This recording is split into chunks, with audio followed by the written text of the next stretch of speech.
Orphan saved the biker's daughter from bullies. What the bikers did next shocked everyone. The whole cafeteria went quiet when Drew Keller tipped the soda cup, slow, deliberate, right over the new girl's head. Cola streamed down her collar, darkening her white shirt, while his friends laughed and filmed. Before we continue, tell us in the comments where you are watching this from. Because what happened in this room didn't just ruin one girl's day. It marked the moment an invisible orphan became the town's next target. Mia Hart didn't scream. She didn't cry. She stood there, blinking hard, jaw locked, hands balled at her sides like she was holding herself together by force. Drew leaned in close enough that only she could hear him. "Say sorry," he murmured, loud enough for the phones to catch it, soft enough for teachers to pretend they didn't. "Say it like you mean it." A tray clattered somewhere. A few kids snorted. Most stared at their milk cartons like they were suddenly fascinating. Lucas Reed watched from the end of the table row, half shadowed by the vending machines. That's where he always sat. Close to the exit, close to the wall, close to invisible. He kept his head down most days. His phone stayed on vibrate in case his little sister's school called, and his backpack carried more medical paperwork than homework. Drew Keller belonged to the opposite kind of life. Drew was the guy teachers called a leader and the rest of the school called whatever keeps him off me. Varsity jacket like armor. His friends moved around him like he had gravity. His dad was a deputy sheriff. His mom had a seat in the school's advisory circles that somehow decided everything. Drew didn't have to threaten you with fists. He could threaten you with paperwork. Right now, he didn't even look angry. He looked entertained. Mia's fingers trembled as she reached for her tray. Drew flicked it away with 2 fingers. The plastic plate skidded, dumping fries across the floor. "Oops," Drew said, and his friends laughed harder. Lucas told himself to stay seated. He'd stayed seated 1,000 times. Staying seated was how you survived. But then Drew's friend, Tanner, the one with the buzz cut, hooked a foot behind Mia's ankle and kicked. Not enough to knock her down, just enough to make her stumble, to make the phones capture her flinch, to make the room feel like a hunting ground. Mia caught herself. Her eyes lifted for a split second, scanning the room, not pleading, measuring. They didn't meet Lucas's eyes. That made it worse. Lucas heard his own chair scrape back before he decided anything. The sound cut through the laughter like a crack. Drew turned, eyebrows lifting. "Well, look who grew a spine." Lucas walked into the open like he was stepping onto thin ice. He stopped between Drew and Mia, close enough to block the camera's view. "Leave her alone," Lucas said. It came out calm. That surprised him. His heart was trying to claw out of his ribs, but his voice held steady. Drew smiled. "Who are you?" Lucas knew that tone. It meant Drew already knew. It meant Drew was giving the room a show.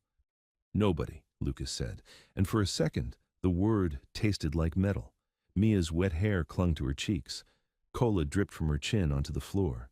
She shifted, like she wanted to step around Lucas and take the hit herself. Lucas didn't let her. Drew glanced at Mia like she was now background scenery. Then he leaned toward Lucas, voice dropping. "You think you're doing something heroic? You're just making it fun." Lucas didn't move. "She's here alone."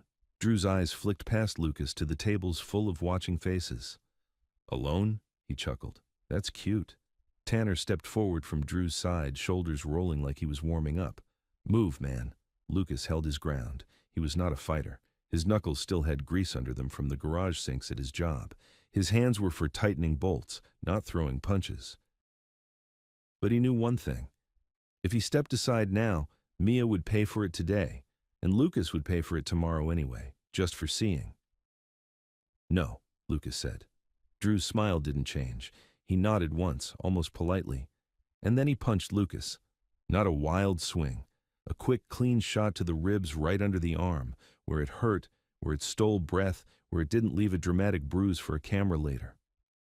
Lucas folded for half a second, air gone, pain flashing white behind his eyes. He didn't fall. He straightened, jaw clenched so hard it ached. He tasted bile. The room erupted, half-shocked noise, half excited. Mia made a sound, small and sharp, like she'd been bitten. "Stop!" a teacher finally yelled from across the room, as if the last 30 seconds hadn't happened. 2 monitors hurried over, not running, just moving fast enough to look responsible. They grabbed Lucas by the arm first. "Lucas," one of them snapped. "What are you doing?" Lucas blinked at her. "He hit me." The monitor's eyes flicked to Drew's varsity jacket, to the phones, to the watching teachers. "You were in his face." Drew lifted his hands in a perfect performance of innocence.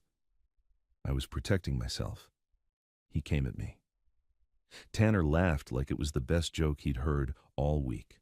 Lucas looked around, waiting for someone, anyone, to say the obvious. For Mia to speak. For a teacher to point at the puddle of cola on her shirt, the fries on the floor, the phones in the air. But adults were already doing what adults did in this town when Drew Keller was involved, smoothing it over. "Both of you, office," a teacher said, but her voice softened on Drew's name. "Drew, honey, put your phone away." Drew winked at one of his friends as if they'd just nailed a scene. Mia stepped forward, water-black hair still dripping. "He didn't," a second teacher cut her off without even looking at her.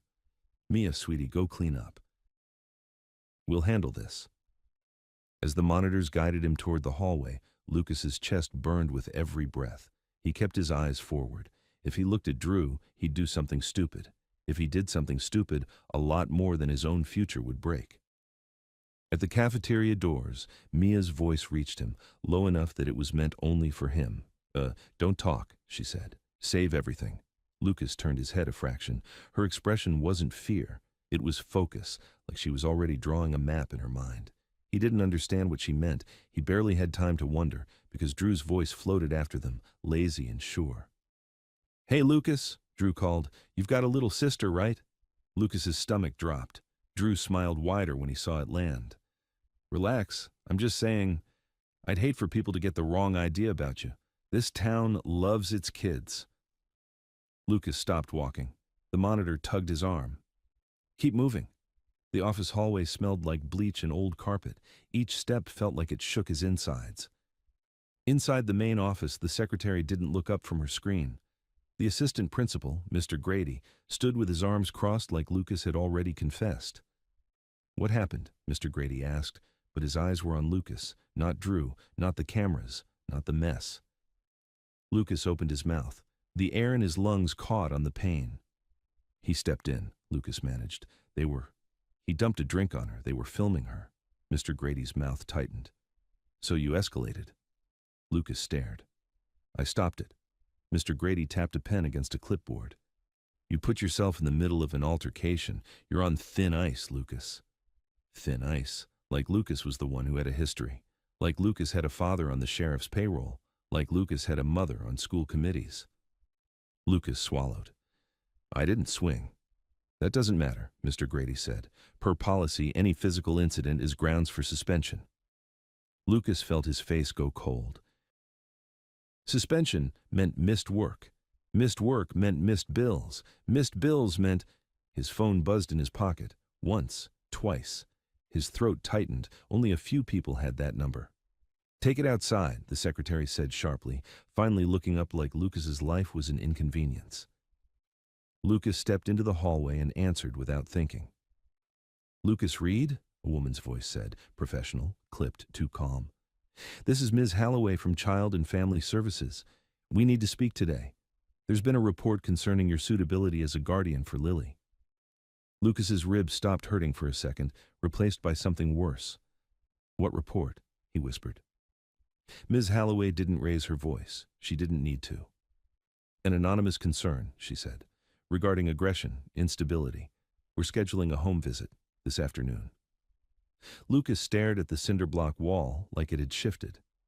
Inside the office, Mr. Grady was already signing a disciplinary slip, and somewhere behind him, Drew Keller was smiling like he'd just opened the first page of a book he planned to finish. Lucas walked back into the office like he was stepping into a courtroom where the verdict had already been decided. The assistant principal didn't ask for the video, didn't ask Mia what happened, didn't look at the puddle of soda drying on Lucas's shirt sleeve where the splash had hit him when Drew tipped the cup. Mr. Grady just slid a form across the desk. 2-day suspension, he said, tapping the paper with a pen, as if the ink itself carried authority. Effective immediately. Lucas stared at the words. Suspension. Not detention, not a warning. Suspension meant he wouldn't be in school. which sounded almost like relief until the rest of his life snapped into focus. "No," Lucas said quietly. "I can't."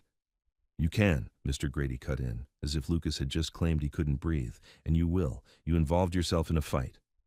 "I got hit," Lucas said. Drew Keller sat in the corner chair like a guest waiting for his name to be called at the dentist, legs stretched out, smiling with that lazy confidence that came from knowing adults didn't touch him. "He rushed me," Drew said, and his voice carried the perfect amount of victim in it. "I didn't want trouble." Lucas turned his head slowly. Drew's eyes glittered, daring him to react. Mr. Grady didn't even glance at Drew. He looked at Lucas like Lucas was a stain that needed scrubbing. "I've got work," Lucas said, forcing his tone flat. "I have responsibilities." Mr. Grady's mouth tightened, like responsibilities was something Lucas had no right to mention. "Then you should have thought about that before escalating an incident." Lucas felt heat rise in his throat. Escalating. Like standing between a girl and three guys filming her humiliation was the crime. Like taking a rib shot without throwing one back was escalation. The secretary finally spoke, bored. "Sign at the bottom." Lucas didn't move. "I want to appeal." Mr. Grady exhaled, almost annoyed that Lucas was still trying. "You can file a statement. It will be reviewed." Reviewed by who? By the same people who were already acting like Drew's name was a magic word. Lucas's phone buzzed again in his pocket, as if the universe was reminding him, "You don't have time for pride." He took the pen and signed, because refusing would only make them write something worse. Drew chuckled softly. "Good choice." Lucas ignored him.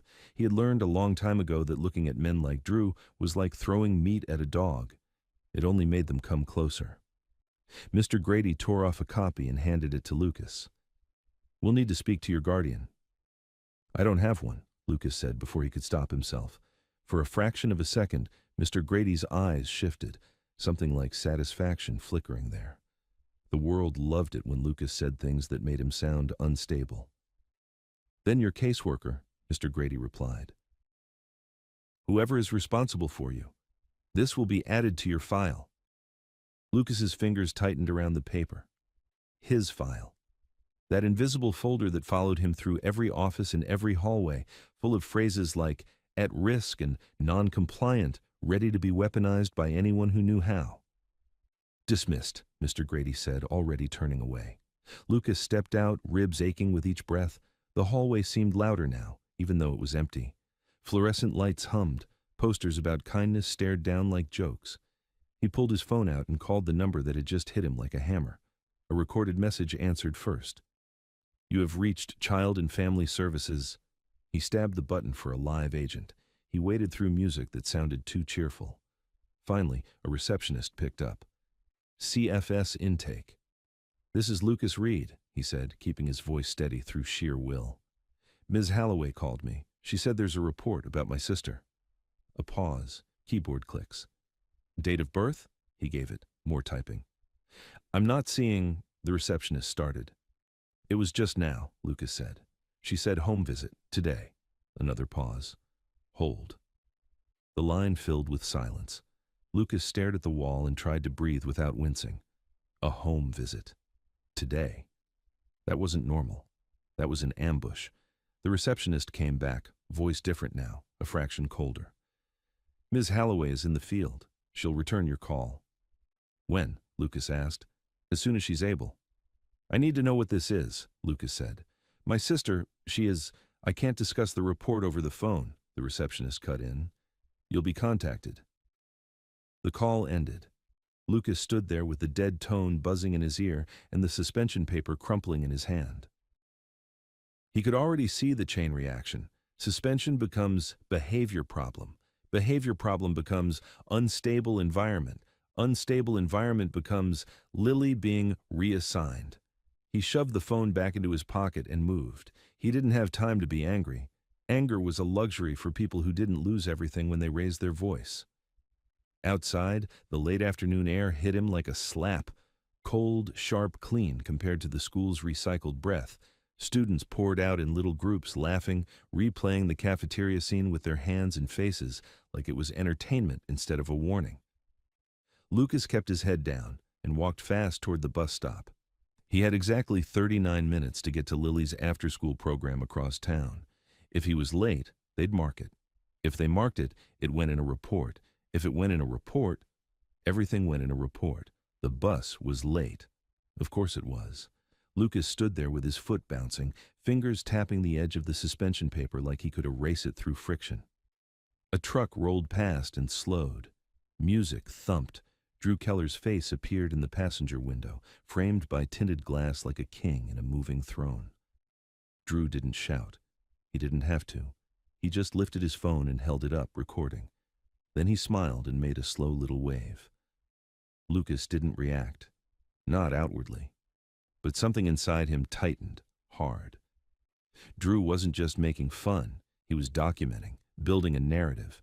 The deputy's son, the principal's favorite, filming the orphan like the orphan was the problem. The bus finally wheezed up. Lucas got on and sat near the back, watching the world blur by.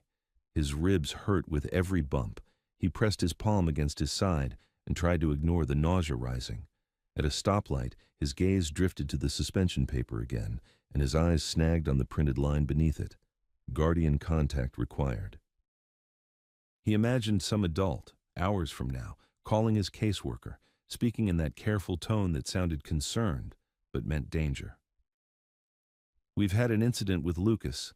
He squeezed his eyes shut and forced the thought away. Lily came first. He got off the bus 2 blocks early because it was faster to run. The after-school building was a low, tired structure attached to the community center, the kind of place that smelled like disinfectant and crayons. A place made for kids whose parents worked late, or didn't exist, or couldn't be trusted. Lucas pushed through the doors and saw Lily at the front desk before the staff even looked up. She was small for her age, with a backpack that seemed too big for her shoulders. Her hair was pulled back into a ponytail that didn't match the perfection of other kids' hairstyles, because Lucas did it with one hand while packing lunches with the other. When she saw him, her face lit up, and then immediately changed, because Lily noticed everything. "You're early," she said, then narrowed her eyes. "Or, you're not in school." Lucas forced a smile. "They let me out." Lily's stare didn't soften. "Did you get in trouble?" Lucas held her gaze, considering the truth. Lily had learned early that adults lied to make things easier, and that those lies always came back worse. "A little," Lucas admitted. "But I'm okay." She stepped closer and looked at his side. "You're breathing weird." "I'm fine," Lucas said quickly. "Stop saying that," Lily whispered, like it was a secret rule between them. "You always say that when you're not." Lucas crouched and adjusted her backpack straps. "We're going to the pharmacy." Lily's mouth tightened. "We already went yesterday. We have to pick up the refill." Lily didn't argue, but Lucas saw the fear flicker in her eyes. Fear wasn't dramatic in Lily. It was practical. Fear meant the world had done this before. They walked the 4 blocks to the pharmacy, Lily's hand tucked into the sleeve of Lucas's hoodie. Inside, the place was bright and too quiet. The kind of clean that made you feel like you didn't belong if you weren't wearing a uniform or a suit. Lucas gave the pharmacist Lily's name. The woman typed, clicked, frowned, clicked again. Lucas felt it before she spoke. The shift in the air. That subtle wall going up. "I'm not seeing authorization," the pharmacist said. Lucas leaned forward. "It's the same prescription as always." She kept her expression neutral, but her eyes flicked toward Lily, then back to Lucas. "There's a hold on the account." "A hold?" Lucas repeated, trying to keep his voice steady. "Why?" "It's an insurance verification issue." "It was verified last month," Lucas said. He pulled the worn folder from his backpack, the one full of paperwork he carried everywhere like armor, and slid a copy of the coverage across the counter. The pharmacist barely glanced at it. "The system won't let me override it." Lucas's ribs flared with pain as he exhaled. "So what do I do?" "You can call the insurance provider." Lucas swallowed hard. "And if they don't answer?" The pharmacist hesitated, a fraction. "Then you'll have to wait until it's cleared." Lily's fingers tightened around Lucas's hoodie sleeve. "Lucas," she said softly, like she didn't want the pharmacist to hear. Lucas reached into his pocket and pulled out the last of his cash, crumpled bills from tips at the garage folded into a tight square. He slid it across. "I'll pay," he said, out of pocket. The pharmacist's eyes dropped to the money. Then she shook her head, slow. I can't. Not without clearance. Lucas stared at her. You can't take money for medication? It's not about money, she said, and the words sounded rehearsed. It's about authorization. Lucas felt something cold crawl up his spine, because he understood now. This wasn't a random glitch. This wasn't a normal delay. This was pressure. Someone had touched his life somewhere high enough that a screen behind a counter could decide whether his sister got what she needed. He turned away from the counter before his face betrayed him. Lily looked up at him, eyes wide. Are we in trouble? No, Lucas lied, then forced himself to correct it. Not you, not because of you. Lily's voice dropped. Is it because you got in trouble today? Lucas didn't answer fast enough. Lily's eyes darted down, then back up. They're doing it on purpose, Lucas swallowed. Let's sit. They moved to the plastic chairs by the front window. Lucas called the insurance number. He navigated the endless menu. He waited. He listened to music that felt like it was mocking him. Finally, a representative answered. Lucas gave names, dates, policy numbers. He explained. He stayed calm. The representative paused. I'm seeing a requested review. A review? Lucas repeated. By who? I don't have that information, sir. It's my sister's medication, Lucas said, and the steadiness in his voice started to crack. She needs it. I understand, the representative said, in that way that meant she didn't. But until the review is complete, I can't release. How long? Lucas cut in. I can't give an exact time frame. Lucas pressed his fingers into his forehead until stars sparked behind his eyes. This has never happened. Another pause, more clicking. I am seeing a note, the representative said carefully. It appears there was a flag submitted regarding a change in guardianship circumstance. Lucas's breath caught. What? He whispered. I'm sorry, that's what it says. Lucas looked at Lily. She was watching him with a stillness that didn't belong on a child's face. A change in guardianship? Lucas said into the phone, voice low. There hasn't been a change. The system indicates a pending evaluation, the representative replied. That triggers a hold. Lucas felt his stomach drop. Pending evaluation. Home visit. Anonymous report. It was all connected. Drew's smile in the office. The way Mr. Grady said, your caseworker. The way the receptionist at Child and Family Services went cold the moment she pulled up the file. Lucas ended the call because there was nothing left to say. Lily's voice was barely audible. They're going to take me. No, Lucas said, and this time it wasn't a lie. It was a vow. They're not, Lily swallowed. How do you know? Lucas stared out the front window at the parking lot, at the cars moving like the world was normal. I'll fix it, he said. He got up, guided Lily outside, and walked her toward the bus stop with his jaw clenched so hard it ached. He was trying to think, trying to build a plan in his head, but panic kept flooding in around the edges, drowning logic. He needed his caseworker. He needed proof. He needed... Lucas. He stopped. The voice wasn't Lily's. It was behind him. He turned and saw Mia Hart standing near the corner of the pharmacy building, hair dried now, but still darker than it should have been, as if the soda had stained more than fabric. She was wearing a different sweatshirt, probably borrowed from the nurse's office.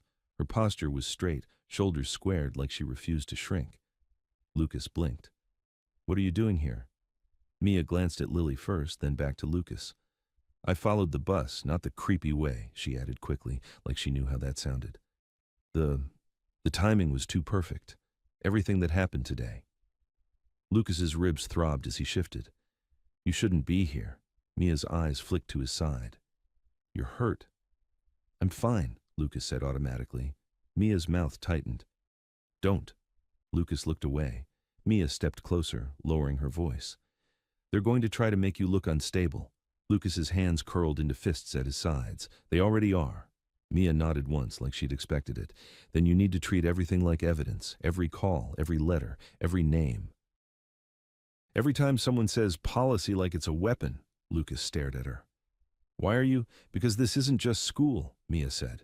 Her voice stayed steady, but something in her eyes sharpened. When the cameras don't work in the cafeteria at exactly the right moment, that's not an accident. When teachers only grab you, not them, that's not chaos. That's a system choosing. Lucas felt a bitter laugh try to rise, but it died in his throat. That system has always chosen. Mia's gaze didn't drop. Then you need to force it to look. Lucas hesitated. How? Mia reached into her pocket and pulled out a small folded paper. She held it out. Lucas took it cautiously. It was a list, not long, just items written in neat, tight handwriting, dates, times, names. Today, Mia said. Cafeteria, Mr. Grady, the monitors who grabbed you first, the teacher who told me to go clean up, Drew's exact words about your sister. Lucas swallowed. You wrote this down? Mia's eyes didn't flinch. Yes. Lucas glanced at Lily. Lily was staring at Mia like she was trying to decide if she was safe.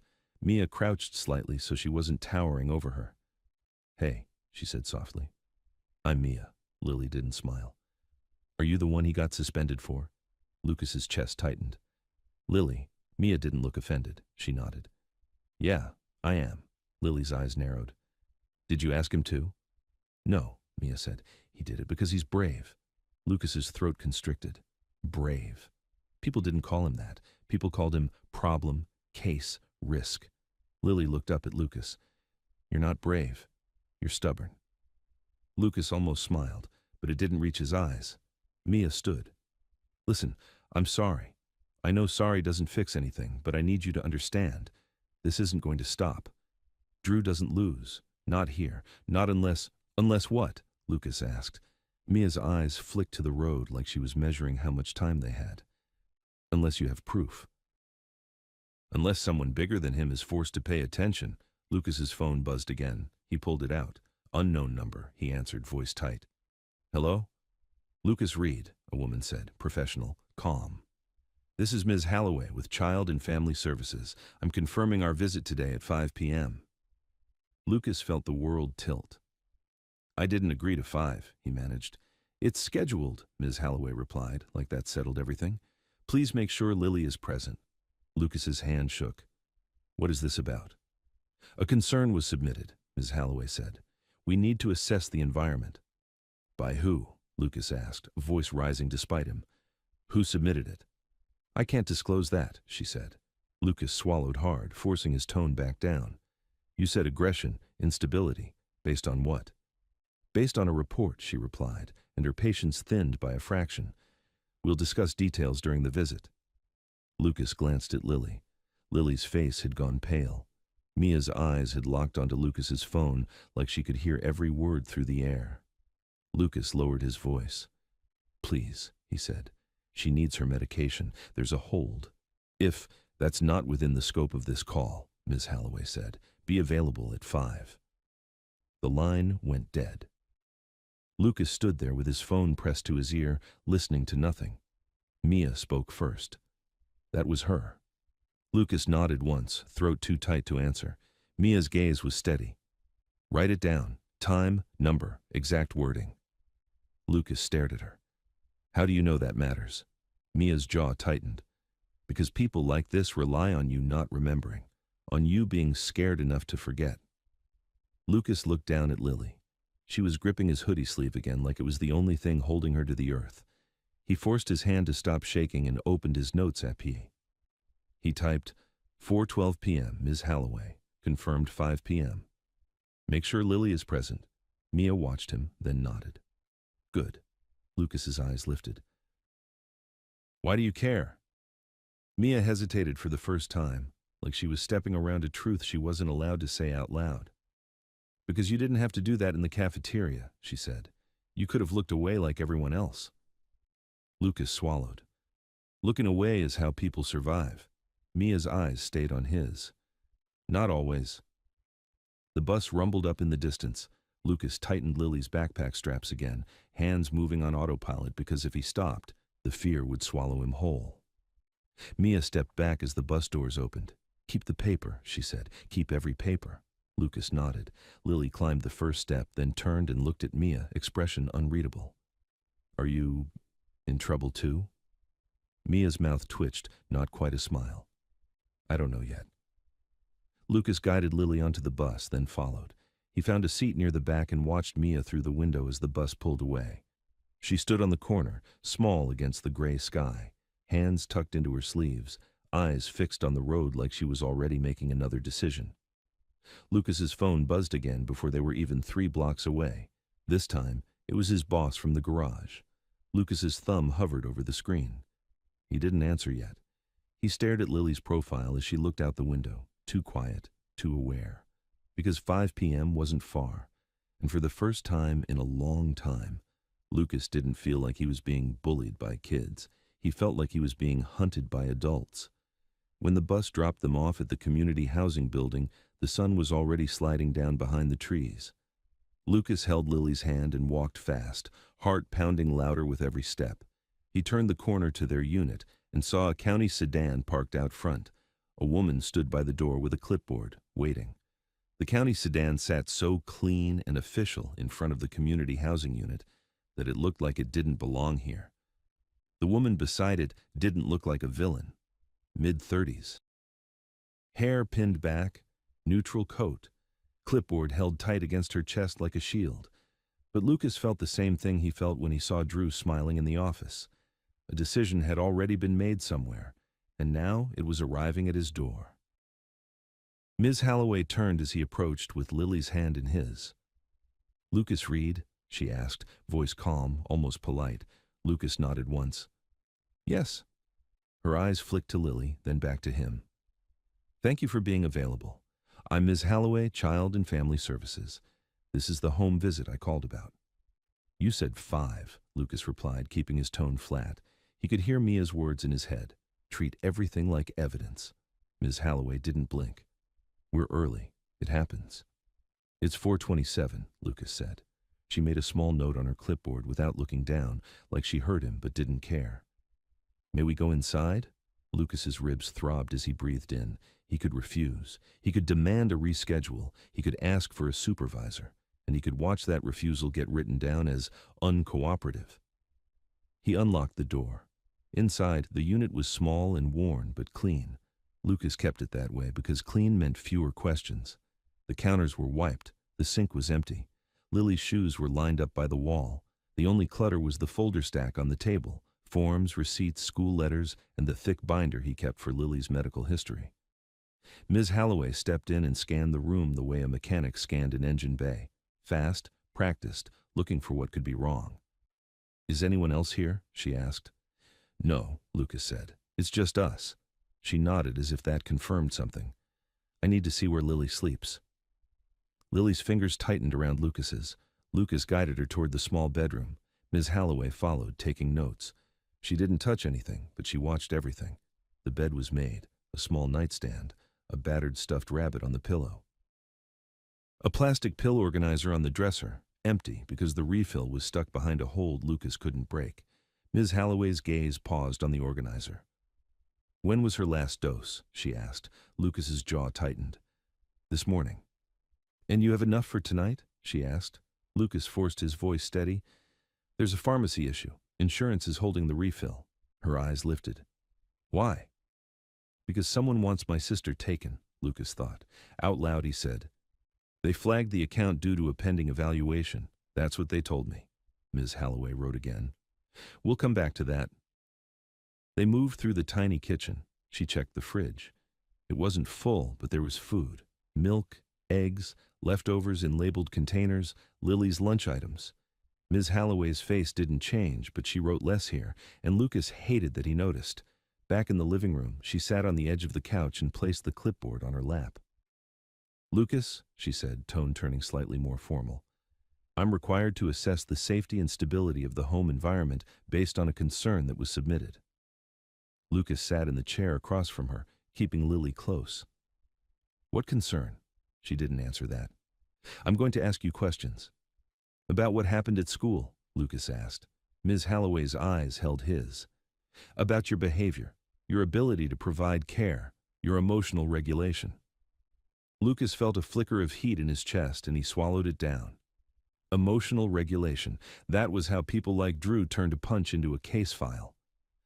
"I have temporary guardianship," Lucas said carefully. "Signed, on record." "And temporary means it can be changed," she replied, still calm. "That's why we're here." Lily shifted, eyes darting between them. Ms. Halloway's gaze softened a fraction as she looked at Lily. Lily, sweetheart, can you go sit at the table for a moment? Lily didn't move. Lucas didn't either. I want her to hear what you're saying, Lucas said. Ms. Holloway held his gaze a second longer, then nodded as if she'd expected resistance. Then I'll keep it general. She flipped a page. There was a report that you became physically aggressive today. Lucas's ribs flared like the punch was happening again. I didn't. A boy hit me. I stepped between him and a student he was humiliating. Ms. Holloway's pen paused. Your school documented it as a mutual altercation.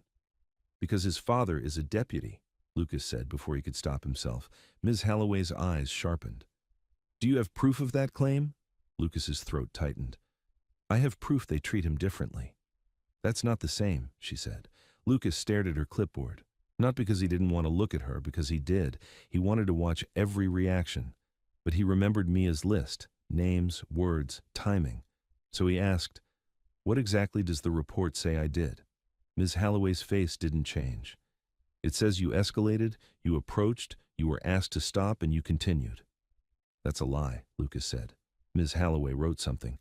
Lucas couldn't see it, and that made his skin crawl. Have you ever hit Lily? Ms. Holloway asked. Lily stiffened. Lucas's voice stayed low. No. Have you ever screamed at her in a way that frightened her? Ms. Holloway asked. Lucas clenched his jaw. No. Have you ever blacked out from anger? She continued. Lucas stared. No.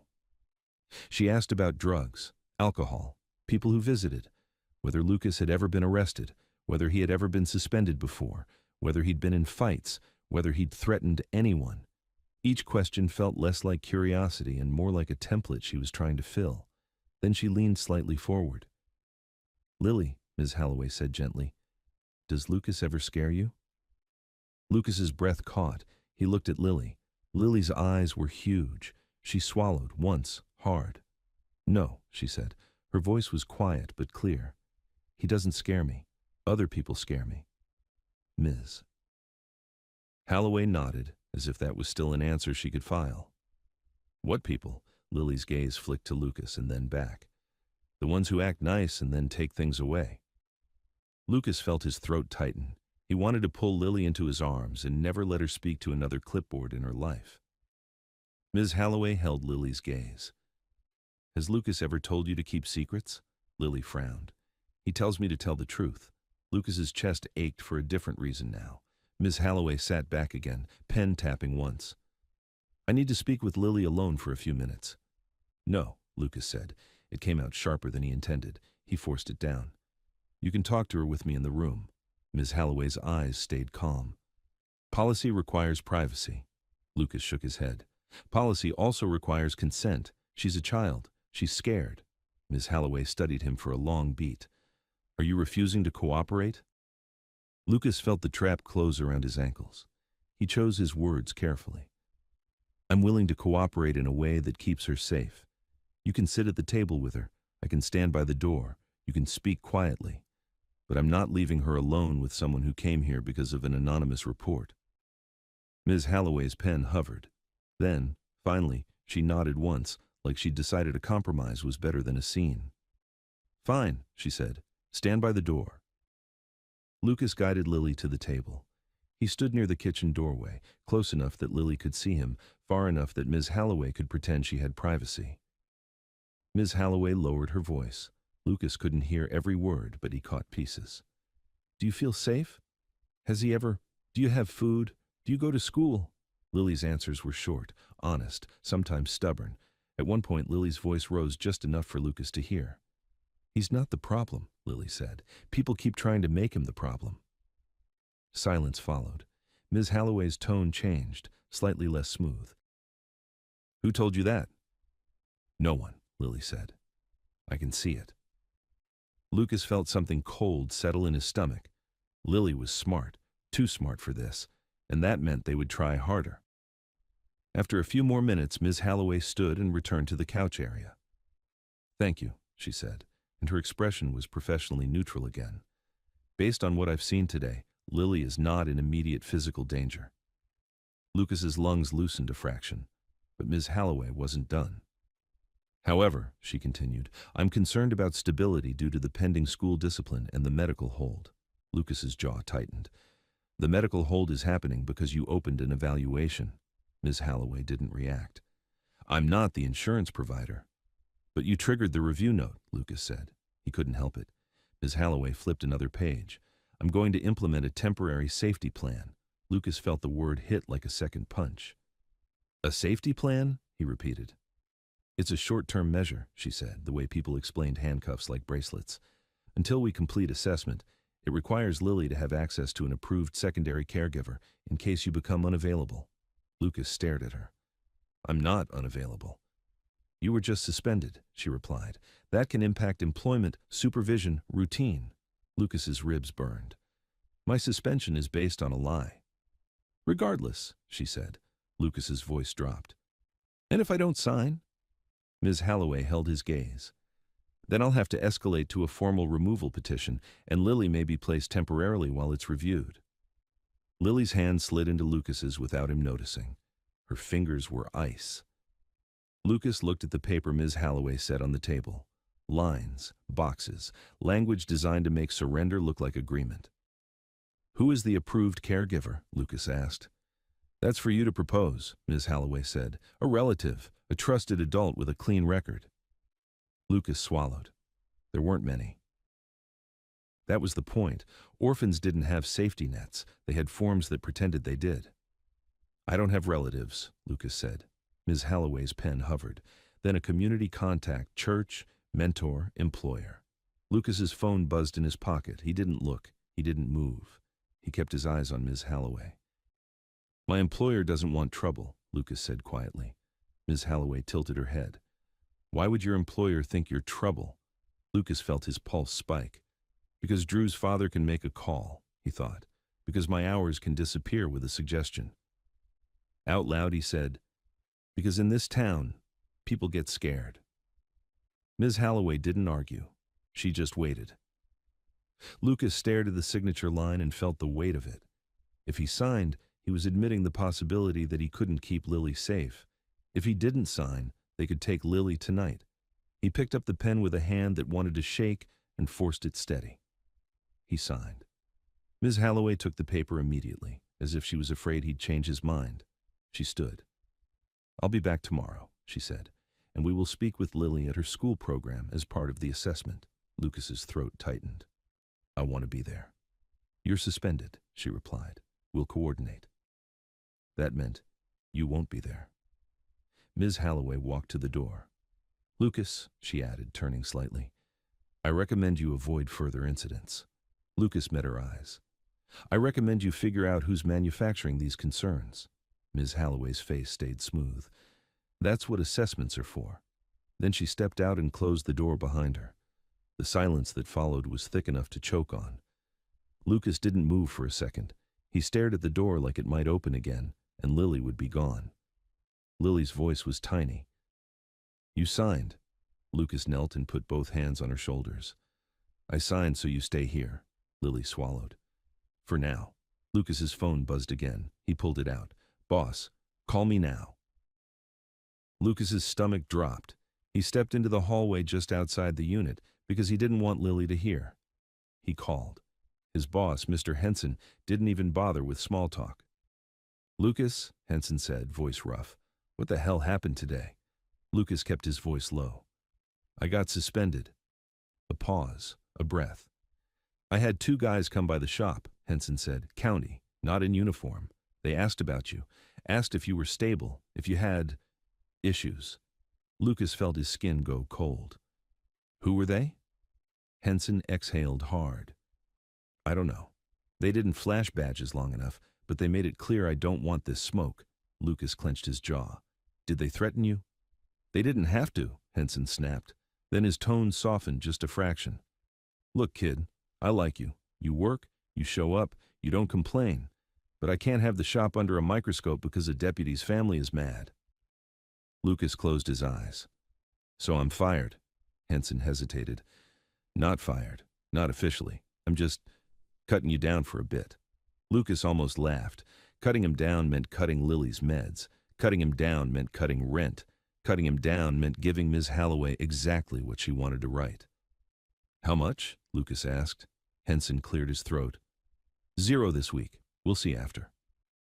Lucas stared at the hallway floor. The building's paint was chipped. Someone had taped a "Be Kind" sign to the wall months ago. It was peeling now. "Okay," Lucas said. "Lucas," Henson added quickly, "don't do anything stupid. Don't show up here angry. Don't—" "I won't," Lucas said. "Thanks for calling." He ended the call before his voice broke. He went back inside and found Lily sitting on the couch with her knees pulled to her chest, staring at the safety plan copy Ms. Halloway had left behind, like it was a death certificate. Lucas sat at the table and pulled out the folder Mia had told him to build, without even realizing he'd started doing it. He wrote, 4:27 p.m. Ms. Halloway arrived early. Safety plan implemented. Interview requested at Lily's program tomorrow. Medication hold connected to pending evaluation. Employer contacted by county. His hand paused over the paper. He added, "Boss cut hours to 0 this week." Lily watched him write. "You're making a list," she whispered. Lucas nodded once. "Yes." "Like Mia said," Lily said. Lucas looked up. "She told you that?" Lily's expression didn't change. "I heard you two. I hear everything." Lucas's throat tightened. He reached for his phone and opened a message thread he'd started with Mia. Only one line so far, her name and a blank space. He typed, "She came early. Safety plan. They're going to talk to Lily tomorrow when I can't be there. They called my boss. Cut my hours to 0. He hit send." The reply came faster than he expected. "Mia. Don't delete anything. Save every paper. Take pictures of everything you signed. I'm coming." Lucas stared at the screen, ribs aching, head spinning. Outside, somewhere down the hall, a door slammed. Footsteps echoed, normal building sounds. But inside that tiny unit, the world had shifted. Lucas looked at Lily, at the empty pill organizer on the dresser, visible through the bedroom doorway, at the list of names and times growing longer by the hour. And for the first time since the cafeteria, he understood the shape of what was happening. Drew wasn't trying to beat him up. Drew was trying to erase him.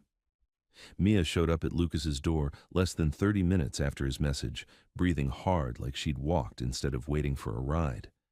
She had a plain backpack, hair tied back, and that same focused look she'd had in the cafeteria, like her feelings were locked in a box until the job was done. Before we go on, tell us in the comments where you're watching this from. Because if you've ever lived in a small town, you know the scariest people aren't always the loud ones. Sometimes they're the ones with clipboards. Lucas opened the door, only halfway. "You shouldn't be here." "I'm already here," Mia said, and stepped inside before he could argue. Her eyes moved fast, taking in the couch, the table, the binder, the pill organizer on the dresser through the bedroom doorway. She didn't judge. She cataloged. Lily sat curled up on the couch, watching Mia like a wary cat. The safety plan paper lay on the table, creased from being gripped too hard. Mia crouched so she was eye level with Lily. "Hey." Lily didn't answer. Mia nodded like that was fair. "I'm not going to touch anything without asking, okay?" Lily blinked once. "Okay." Mia stood, turned to Lucas, and held out her phone. "First thing, photos, suspension, safety plan, any letters, anything you signed. We need timestamps." Lucas swallowed. "Why are you acting like this is a court case?" Mia said quietly. "Because it's becoming one." Lucas exhaled through his nose. His ribs still felt like a bruise made of fire. "They're talking to Lily tomorrow." Mia's face hardened, not dramatic, just sharper. "Without you." Lucas nodded once. "Then today matters," Mia said. "Tonight matters. Every hour between now and tomorrow matters." She started photographing the documents on the table, one by one, holding her phone steady, making sure the corners were visible. Then she looked at Lucas. "Your notes," she said. Lucas pulled out the sheet he'd written on and slid it over. Mia photographed that too, then pointed at the lines. "Add this," she said. "Exact phrases. Are you refusing to cooperate? Make sure Lily is present. Those words aren't neutral, they're triggers." Lucas stared. "You talk like you've seen this before." Mia's eyes flicked away for half a second. "I've seen people get destroyed by paperwork." Lucas didn't push. He couldn't afford to. Mia looked toward the bedroom doorway. How many doses left? Lucas's jaw tightened. 1. Tomorrow morning. Mia nodded slowly, as if that confirmed a clock she'd been hearing in her head. Then we need a workaround. A doctor. A clinic. Something not tied to the hold. Lucas shook his head. Walk-in clinics don't give controlled meds. I'm not talking about controlled, Mia snapped, then corrected herself immediately, lowering her voice because Lily was listening. I'm talking about any supporting prescription note, any letter saying she cannot miss doses. Sometimes the system moves when there's liability. Lucas rubbed his forehead. My caseworker won't call back. Then we create a trail that forces a callback, Mia said, and held up her phone again. Record your calls. If you're in a one-party consent state, audio is legal. If you're not, you still document the time, the name, the refusal. They can't pretend you didn't try. Lucas stared at her. How do you know all this? Mia met his eyes. Because I'm not stupid, and because Drew Keller isn't either. At the sound of Drew's name, Lily's fingers tightened around the edge of the couch cushion. Lucas's phone buzzed again. He looked at the screen and felt his stomach clench. School. Resource officer. He didn't answer immediately. He looked at Mia. She made a small gesture. Take it, but don't take it blind. Lucas hit accept and put it on speaker. Lucas Reed, a man's voice said. Official, flat. This is Officer Phelps, a school resource. Lucas kept his tone calm. Yes. I'm calling in reference to today's incident, Phelps said. We're documenting statements. I already gave my statement, Lucas said. Not to law enforcement, Phelps replied. You're suspended pending review, correct? Lucas's jaw tightened. Correct. We've also received concerns about threats made on campus, Phelps continued. Lucas froze. Threats? A pause, the kind that meant the other person was choosing how to phrase a lie. Other students reported you were aggressive and unpredictable, Phelps said. Given your current guardianship situation, I'm advising you to come in for an interview. Mia's eyes locked on Lucas. She mouthed, time. Lucas glanced at the clock on the microwave. 6:08 p.m. He repeated it in his head. I'm not coming in without a guardian or attorney present, Lucas said carefully. Phelps's voice cooled a fraction. You have an attorney? Lucas swallowed. Not yet. Then I suggest you cooperate, Phelps said, because refusing can be documented as non-compliance. Lucas felt his pulse kick.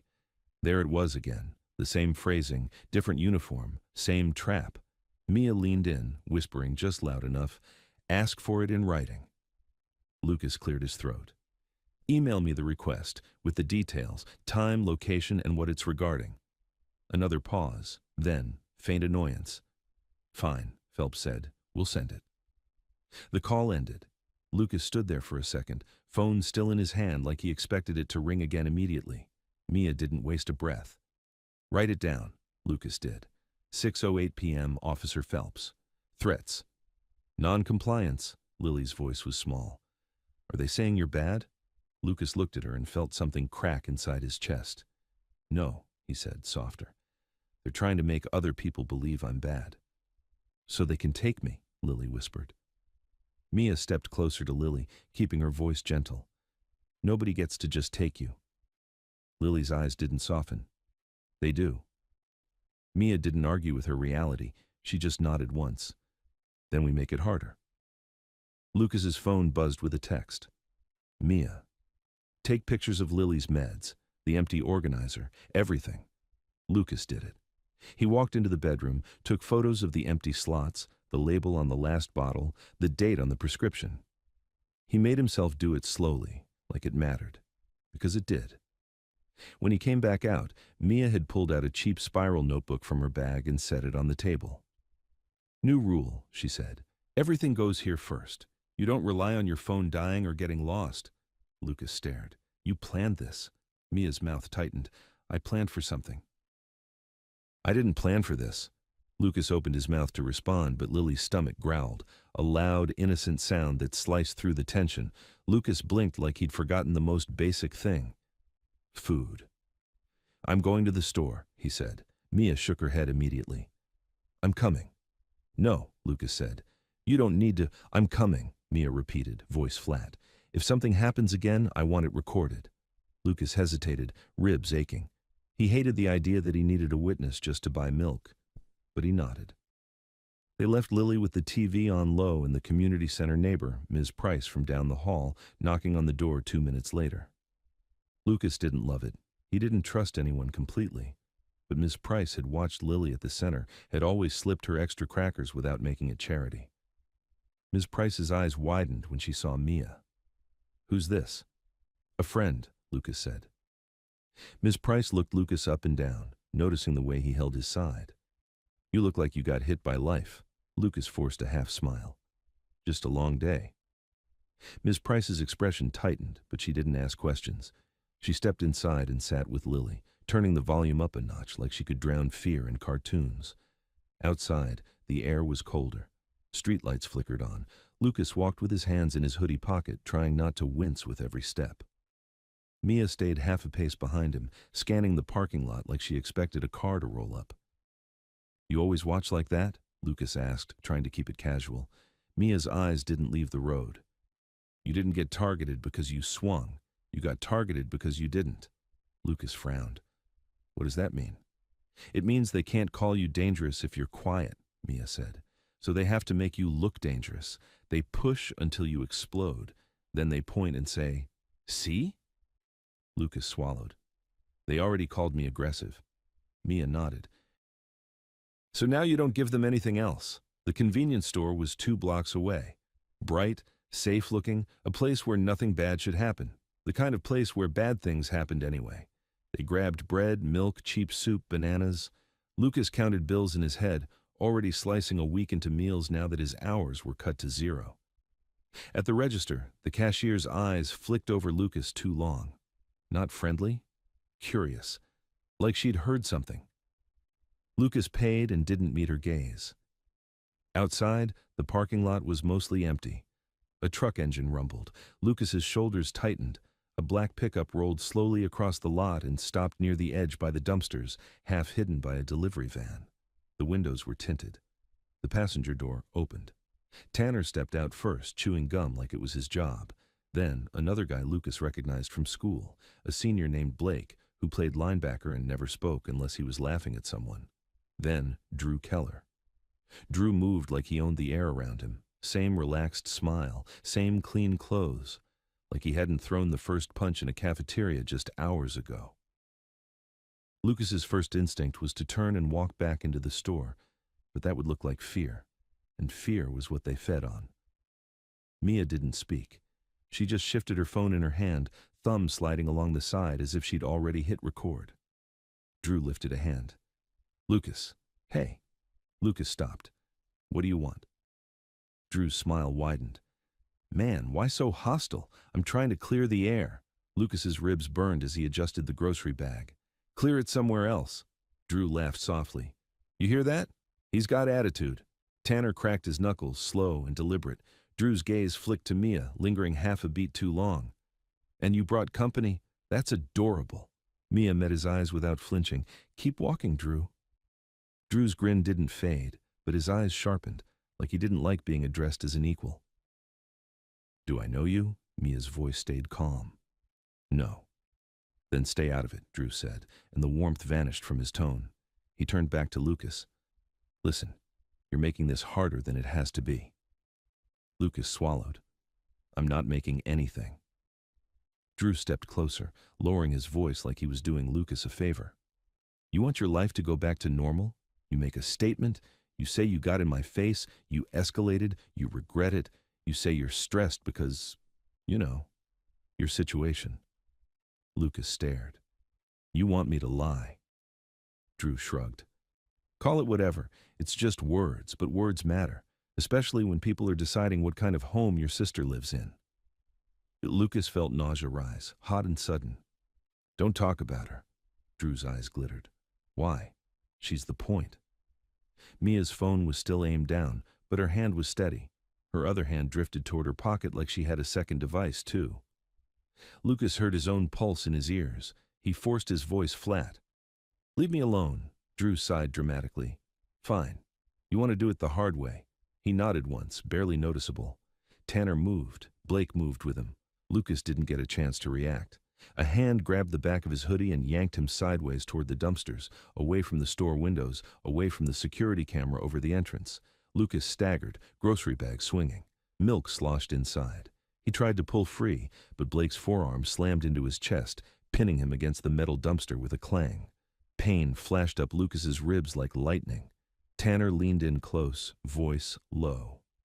"Don't swing, man. You swing, we got a reason." Lucas's breath hitched, his side screamed. Mia's voice cut through, sharp. "Stop." Drew didn't even look at her. He stepped into Lucas's space and spoke softly, like this was a private conversation. "You're going to sign the statement," Drew said. "You're going to apologize." "You're going to stay away from her," Lucas spat. "I don't even know her." Drew smiled. "Sure." Then Drew's hand shot out, not a punch. 2 fingers pressing hard into the sore spot under Lucas's ribs, finding the bruise like he'd mapped it earlier. Lucas's knees buckled for half a second. His vision went white. Drew leaned closer, voice a whisper. "You know what I love about your kind, Lucas? You don't have backup. You don't have people. You have paperwork." Lucas forced air into his lungs. "You're sick." Drew's whisper stayed calm. "Tomorrow they talk to your sister without you there. Tomorrow you miss a dose. Tomorrow you lose it, and then the file says you're unstable." Lucas's voice came out rough. "You're doing this." Drew's smile didn't reach his eyes. "Prove it." Mia shifted, taking 1 step forward. Blake turned his head slightly.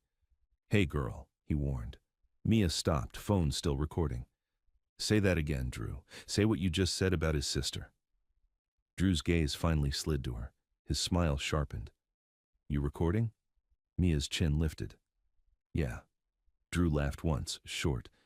"Good. Then record this."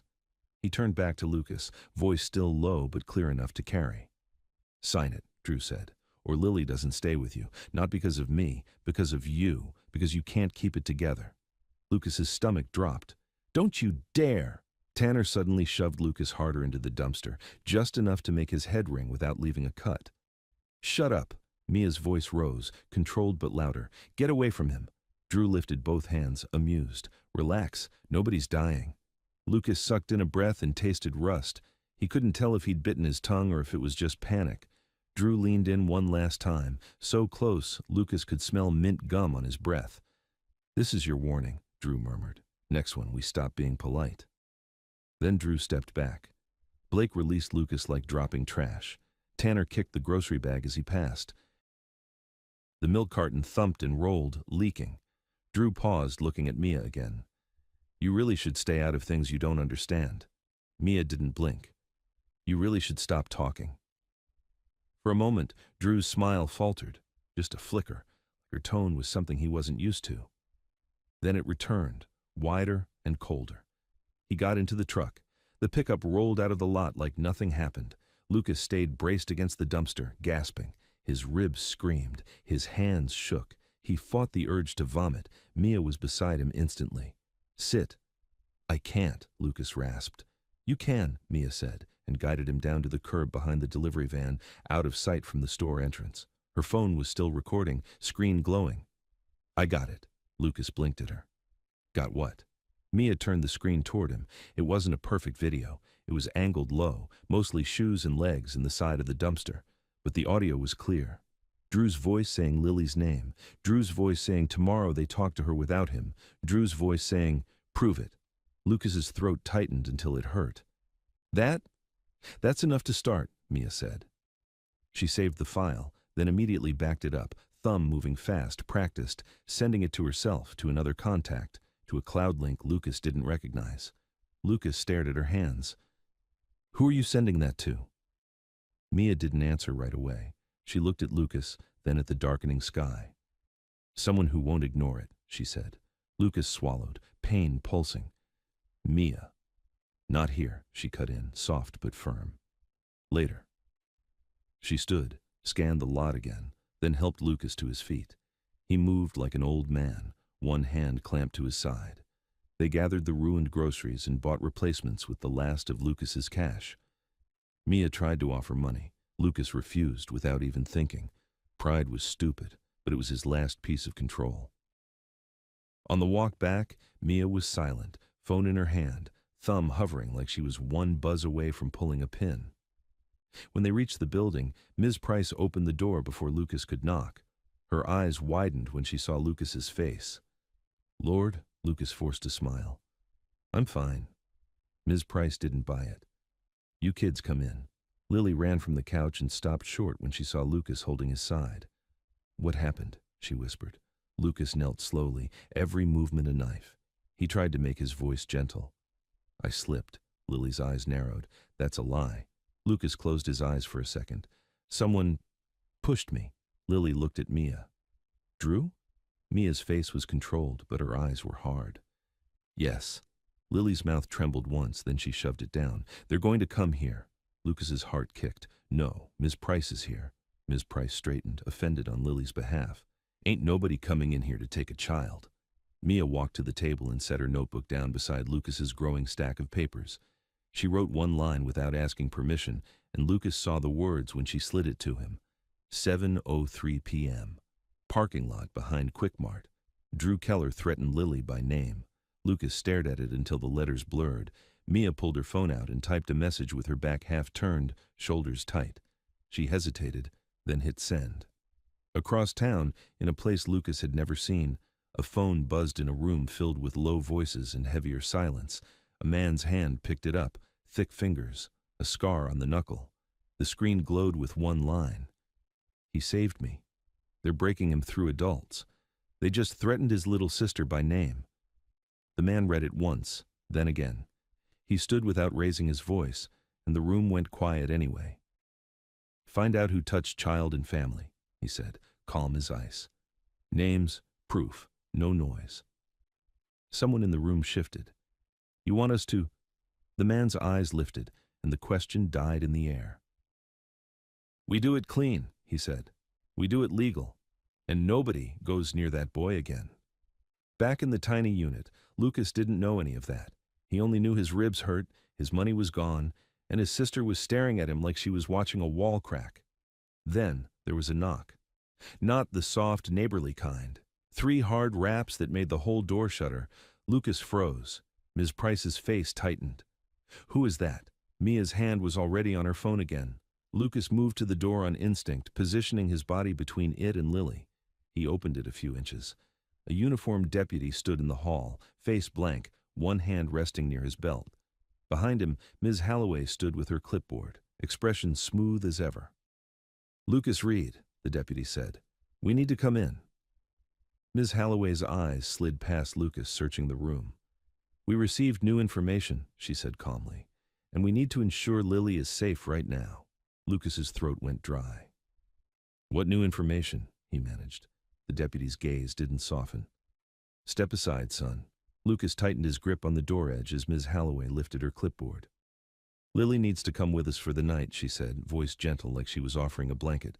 "Until we sort this out." Lucas didn't step aside. He didn't slam the door either. He held it exactly where it was, open just enough to be polite, closed enough to be a boundary, like he was trying to keep the whole world from rushing in on Lily. The deputy's stare was flat, practiced, one of those faces that could look at a kid's fear and call it procedure. Ms. Halloway stood half a step behind him, clipboard angled against her coat, expression smooth as if this was just a scheduling mix-up. "Before we continue, tell us in the comments where you're watching this from. Because if you've ever seen power abuse in real time, you know it doesn't always kick down doors. Sometimes it smiles and says, 'Step aside, son.'" "What new information?" Lucas asked again, forcing his voice to stay even. His ribs screamed when he breathed, but he didn't let it show. "You said earlier she wasn't in immediate danger." Ms. Halloway's eyes flicked, quick, like she remembered saying it, and didn't love that he did too. "We received a call," she said, "about an incident involving you." The deputy shifted his weight, hand still hovering near his belt. "We can do this easy, or we can do this hard." Lucas's jaw tightened. "I want to see the order." Ms. Halloway's mouth barely moved. "Emergency removals don't always require—" "They do," Lucas cut in. He stopped himself from sounding sharp, corrected immediately. "You're asking to take a child from her home. Show me the paperwork." Behind him, Lily made a small sound, like she was trying not to cry and failing. Ms. Price, standing rigid near the couch, lifted her chin. Baby ain't going nowhere without papers, Ms. Price said, voice steady as stone. The deputy's eyes finally flicked past Lucas, scanning the room, landing on Lily. Ma'am, he said, warning in the word, this is official business. And I'm officially not blind, Ms. Price replied. Mia stood near the table with her phone in her hand. She hadn't said a word yet, but Lucas could feel her presence like a second heartbeat in the room. The phone screen was dark, but her thumb hovered like it could light up the world in a second. Lucas kept his gaze on Ms. Halloway. What incident? Ms. Halloway flipped a page on her clipboard, as if she needed it to remember a script. We were informed you were involved in another physical altercation this evening. Lucas felt the blood drain from his face. No. The deputy stepped forward, pushing the door wider by inches. We got a call from a concerned citizen. Said you were violent, said the child is in danger. Lucas planted his foot against the door edge, keeping it from moving more. A concerned citizen, he repeated quietly, like he was tasting the lie. Ms. Halloway's tone softened, as if she was talking to a frightened animal. Lucas, this is not a punishment. This is a temporary safety measure. Temporary, Lily whispered from the couch. Her voice was small and brittle. Like last time, Lucas's chest tightened so hard he almost couldn't breathe. Ms. Halloway's eyes flicked to Lily. Sweetheart, don't, Lily snapped, the word sudden and sharp. Don't call me that, the deputy's jaw flexed. Enough. Lucas raised one hand, palm down, a silent message to Lily. Don't give them anything. Then he looked back at Ms. Halloway. You were here 2 hours ago, Lucas said. You saw the house. You saw Lily. You said she wasn't in immediate danger. Ms. Halloway's pen tapped once against the clipboard. And now there's additional information. From who? Lucas asked. Tell me. I can't disclose the reporter, she said automatically. You can tell me what they claimed, Lucas replied. Exactly, word for word. Ms. Halloway hesitated a fraction. They claimed you assaulted someone at a store and returned home in an agitated state. They claimed Lily was screaming. Lucas stared. That's not what happened. The deputy took another small step, trying to turn inches into permission. Step aside, son. Lucas didn't move. No. The air in the hallway sharpened. Ms. Price shifted closer to Lily like her body could be a shield. Mia finally spoke, calm and clear. Deputy, what's your name and badge number? The deputy turned his head like he'd just noticed her. Who are you? A witness, Mia said. Name and badge number. The deputy's eyes narrowed. This doesn't concern you. It concerns a child, Mia replied, and lifted her phone slightly. And I'm recording. The deputy's face tightened, but he didn't stop her. Maybe he didn't want to look afraid of a phone. Maybe he didn't want to admit it mattered. Lucas swallowed hard. If you take her tonight, where's she going? Ms. Halloway's expression stayed neutral. A temporary placement. Which one? Lucas asked. I can't disclose that either, she said. Lucas felt the panic clawing up the back of his throat. Temporary placement meant a stranger's couch, unfamiliar pills, unfamiliar rules, unfamiliar silence. One missed dose, one wrong meal. One night where Lily woke up afraid and nobody knew how to talk her down. No, Lucas said, voice shaking now despite him. She stays here, the deputy's patience thinned. You're obstructing. I'm asking for the legal order, Lucas fired back. The deputy's eyes hardened. I am the legal order right now. Mia's voice cut in, sharp. That's not how it works. The deputy's gaze snapped to her. You want to test it? Mia held his eyes. I want you to say that on camera again. For a second, nobody moved. Fluorescent hallway light buzzed. Somewhere down the hall, someone's TV laughed. Lucas forced his breathing to slow. He remembered the list on the table. He remembered Mia's notebook. He remembered the audio file where Drew had said Lily's name like it was a weapon. He looked at Ms. Halloway. You're here because of an anonymous report. Ms. Halloway's eyes didn't blink. Yes. And you're acting on a second anonymous report, Lucas said, right after you talked to me about emotional regulation and instability. Ms. Halloway's mouth tightened. Lucas, you're trying to provoke me, Lucas said. The words came out before he could polish them. You want me to get angry so you can write it down.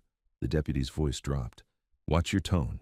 Mia took one step closer to the door, phone still raised. He's calm. You're the one escalating. Ms. Halloway drew a slow breath, like she was deciding which mask to wear. Lucas, she said, I have authority to ensure Lily's safety. Then use it on the people threatening her, Lucas shot back. Ms. Halloway paused, just barely. Who is threatening her? Lucas's throat tightened. Mia answered for him. Drew Keller. The deputy's face didn't change, but something in his eyes did. Recognition. A tiny shift that told Lucas everything he needed to know. Ms. Halloway's gaze slid to Mia. Do you have evidence of that claim? Mia's thumb moved, quick, and her phone screen lit. Yes?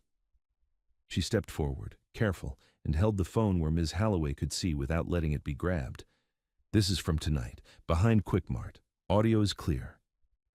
Lucas watched Ms. Halloway's eyes track the screen, and for the first time, the woman's calm cracked, not with emotion, but with calculation. Like she hadn't expected proof to show up this fast. The deputy leaned in slightly. Let me see that. Mia angled the phone away. No, not you. The deputy's voice sharpened. That's evidence in an active matter. And you're connected, Mia replied, and there was zero fear in her tone. So no. Lucas felt his pulse slam.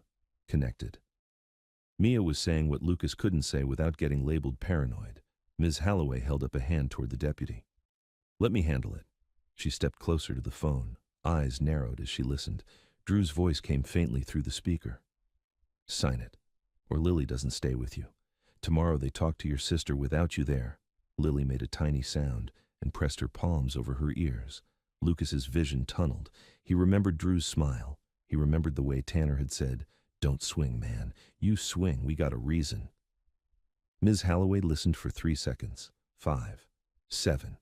Then she straightened, face resetting. That could be edited, she said. Mia's eyes went hard. It's raw, time-stamped, backed up. Ms. Halloway's voice stayed level. Regardless, this doesn't change tonight's safety concern. Lucas's mouth went dry. How does that not change it? Ms. Halloway's pen moved again. Because the immediate concern is your home environment being unstable. Lucas stared at her like she'd grown another face. A kid threatened my sister, and that makes my home unstable. Ms. Halloway didn't answer the logic. She didn't have to. Logic wasn't the engine here. Power was. The deputy's patience snapped. That's it. Step aside. He pushed the door. Lucas shoved back, not violently, just firmly, holding the line.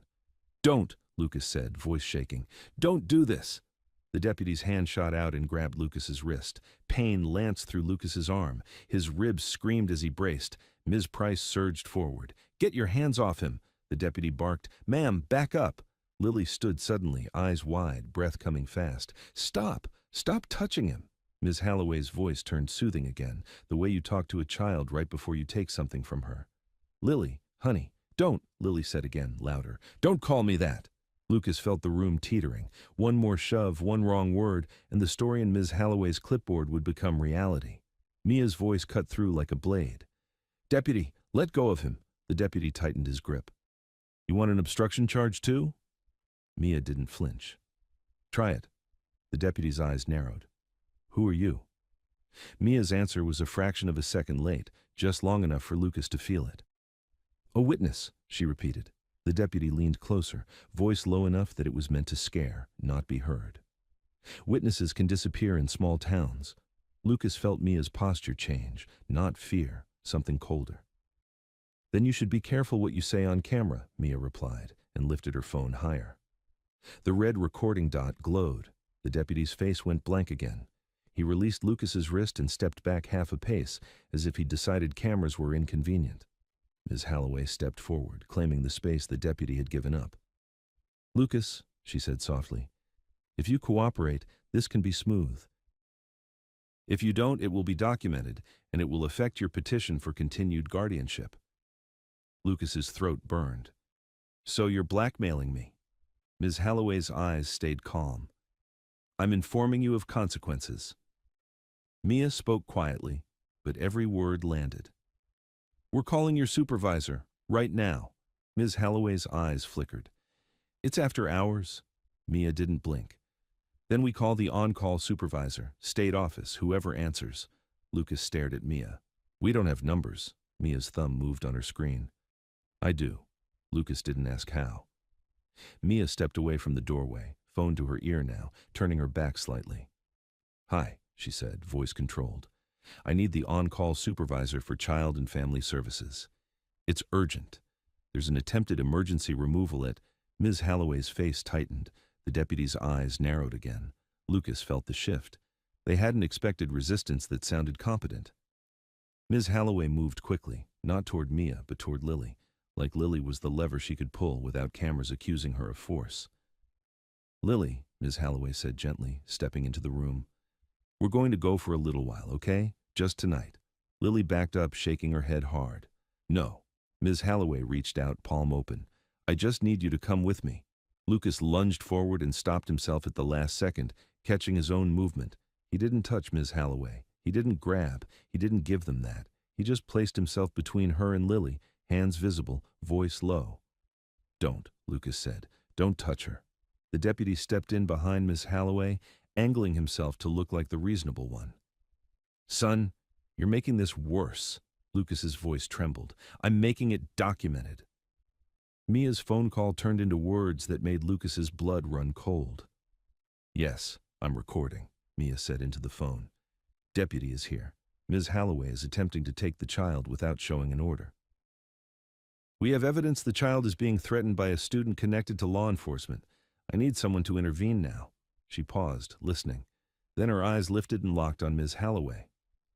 Uh-huh, Mia said into the phone. You want the deputy's name? He won't provide it. But his patch says... The deputy's face tightened.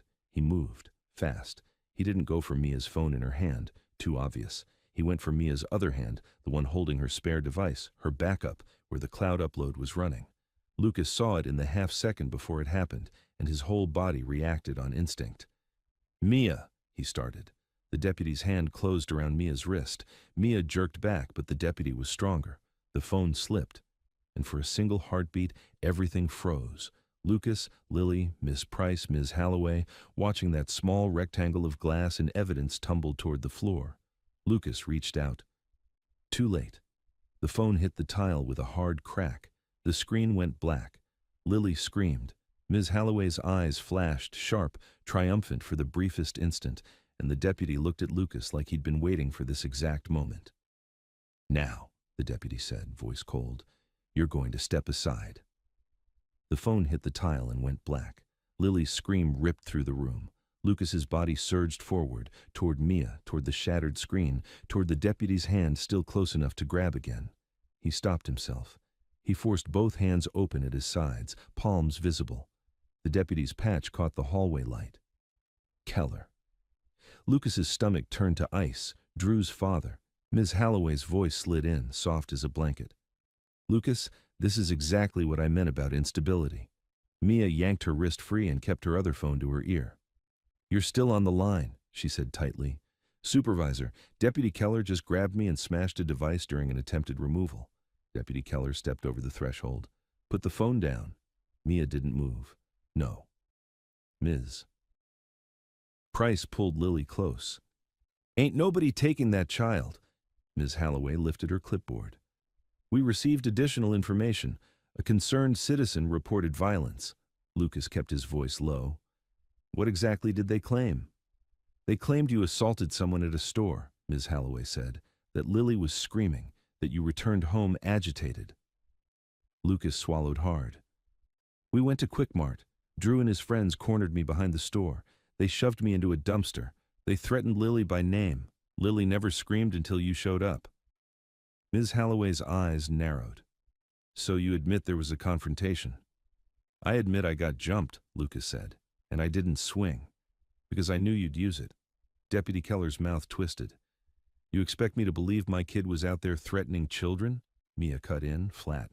We have audio. Ms. Halloway's lips tightened. Audio can be edited. It's time-stamped, backed up, Mia said.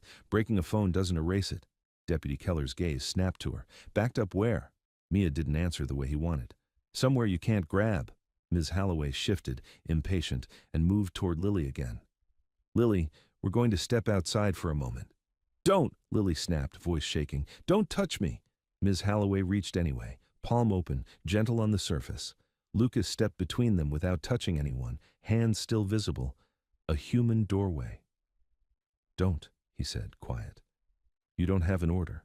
Miss Halloway's eyes flashed. Move, Lucas. No. She turned slightly, speaking to her clipboard like it was a witness. Lucas is blocking access to the child. I'm standing still, Lucas said. You're the one advancing. Deputy Keller's voice dropped. You want an obstruction charge? Keep it up. Mia spoke into the phone, steady. Supervisor, they're threatening him with obstruction for asking for a court order. Ms. Halloway tried to soften again, but it sounded thinner now. Lucas, if you cooperate, this can be calm. Show me the order, Lucas said. You're not in a position to demand anything, Deputy Keller replied, then added cruel and precise. She's not your sister on paper. Lily flinched like he'd hit her with the words. Lucas kept his hands open. She's under my guardianship, legal, and you don't take her without a judge. Ms. Halloway tapped her pen. Your refusal is being noted. Then note this too, Lucas said. Your evaluation triggered the insurance hold on her medication. You made her meds a lever. Ms. Halloway's eyes flicked toward the bedroom doorway. Medication compliance is part of stability. You're holding them and blaming me, Lucas said. Deputy Keller exhaled once. Enough talk. He reached out fast and grabbed Lucas's forearm. Pain flashed through Lucas's ribs. He didn't pull back. He didn't shove. He lifted his free hand higher, palm out. Don't touch him, Lily cried. Ms. Price surged forward. Get your hands off that boy. Deputy Keller raised his voice, loud, official. Stop resisting. Lucas went still. I'm not resisting, he said clearly. My hands are open. I haven't touched you. Ms. Halloway's pen scratched. Lucas is escalating, she murmured. Mia snapped into the phone. Supervisor, did you hear him say, stop resisting, while Lucas stood still? He's fabricating an assault.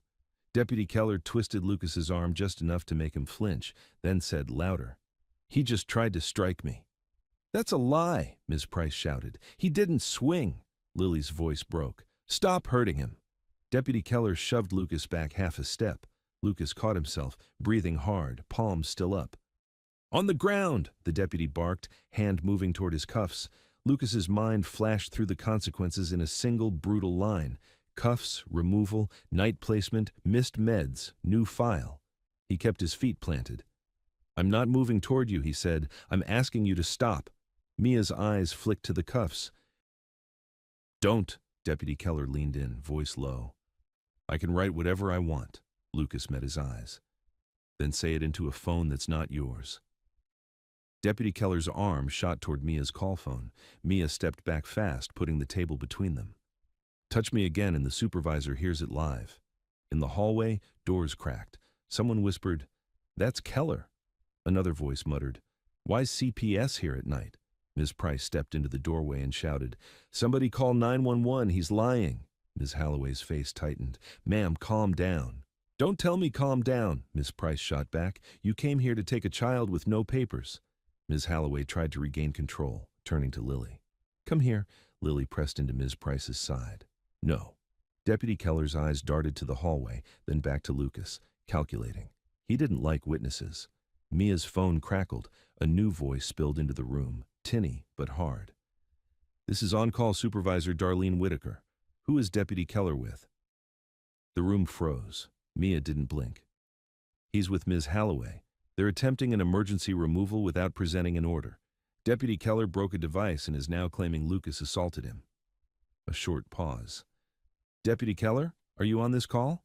Deputy Keller's jaw flexed. Deputy Kyle Keller. Whitaker's voice sharpened. Deputy Keller, step out of that residence immediately. Ms. Halloway, you will not remove the child tonight without an executed court order. If you believe there's imminent danger, you contact state intake, not a county deputy with a conflict of interest. Ms. Halloway started. Supervisor, the report. I don't care about a report, Whitaker cut in. Do you have an order? Silence. No, Ms. Halloway said. Then leave, Whitaker said. Now. And Ms. Halloway, if I get another complaint tonight about removal without authority, I open a compliance investigation myself. Deputy Keller pointed at Mia's phone. That recording? Hand it over, Whitaker's voice snapped. Deputy Keller, you will not seize phones in a civil welfare contact. Step out. Relief hit Lucas so hard his knees wanted to fold. He stayed upright only because Lily was watching. Deputy Keller released Lucas and stepped back, eyes burning. "This isn't over," he muttered. Mia lifted her phone. "Say it again for the supervisor." Deputy Keller didn't. Ms. Holloway gathered her clipboard. "We'll follow up during business hours," Whitaker's voice snapped. "Leave, now." They went, Ms. Holloway first, Deputy Keller last.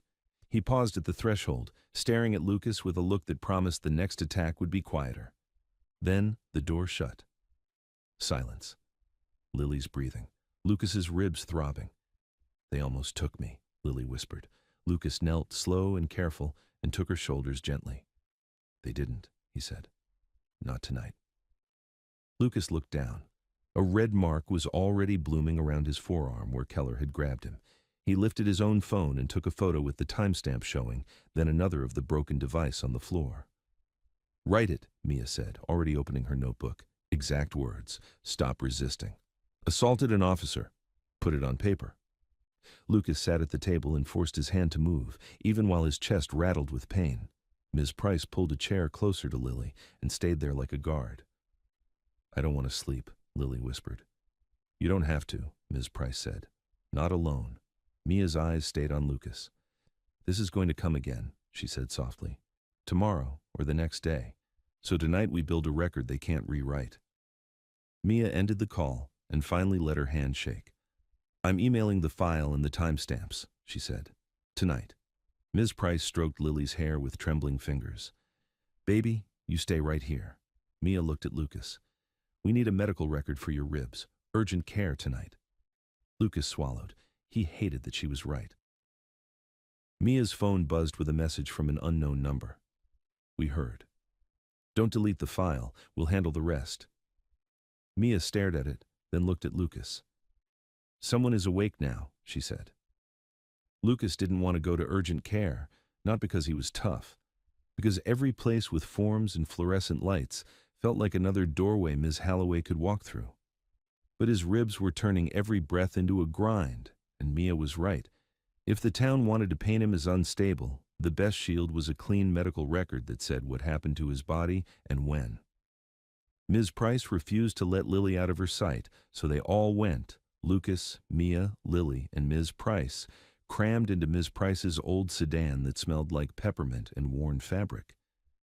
The night was colder now, the streets emptier, and Lucas kept checking the mirrors like he expected a county cruiser to materialize out of the dark.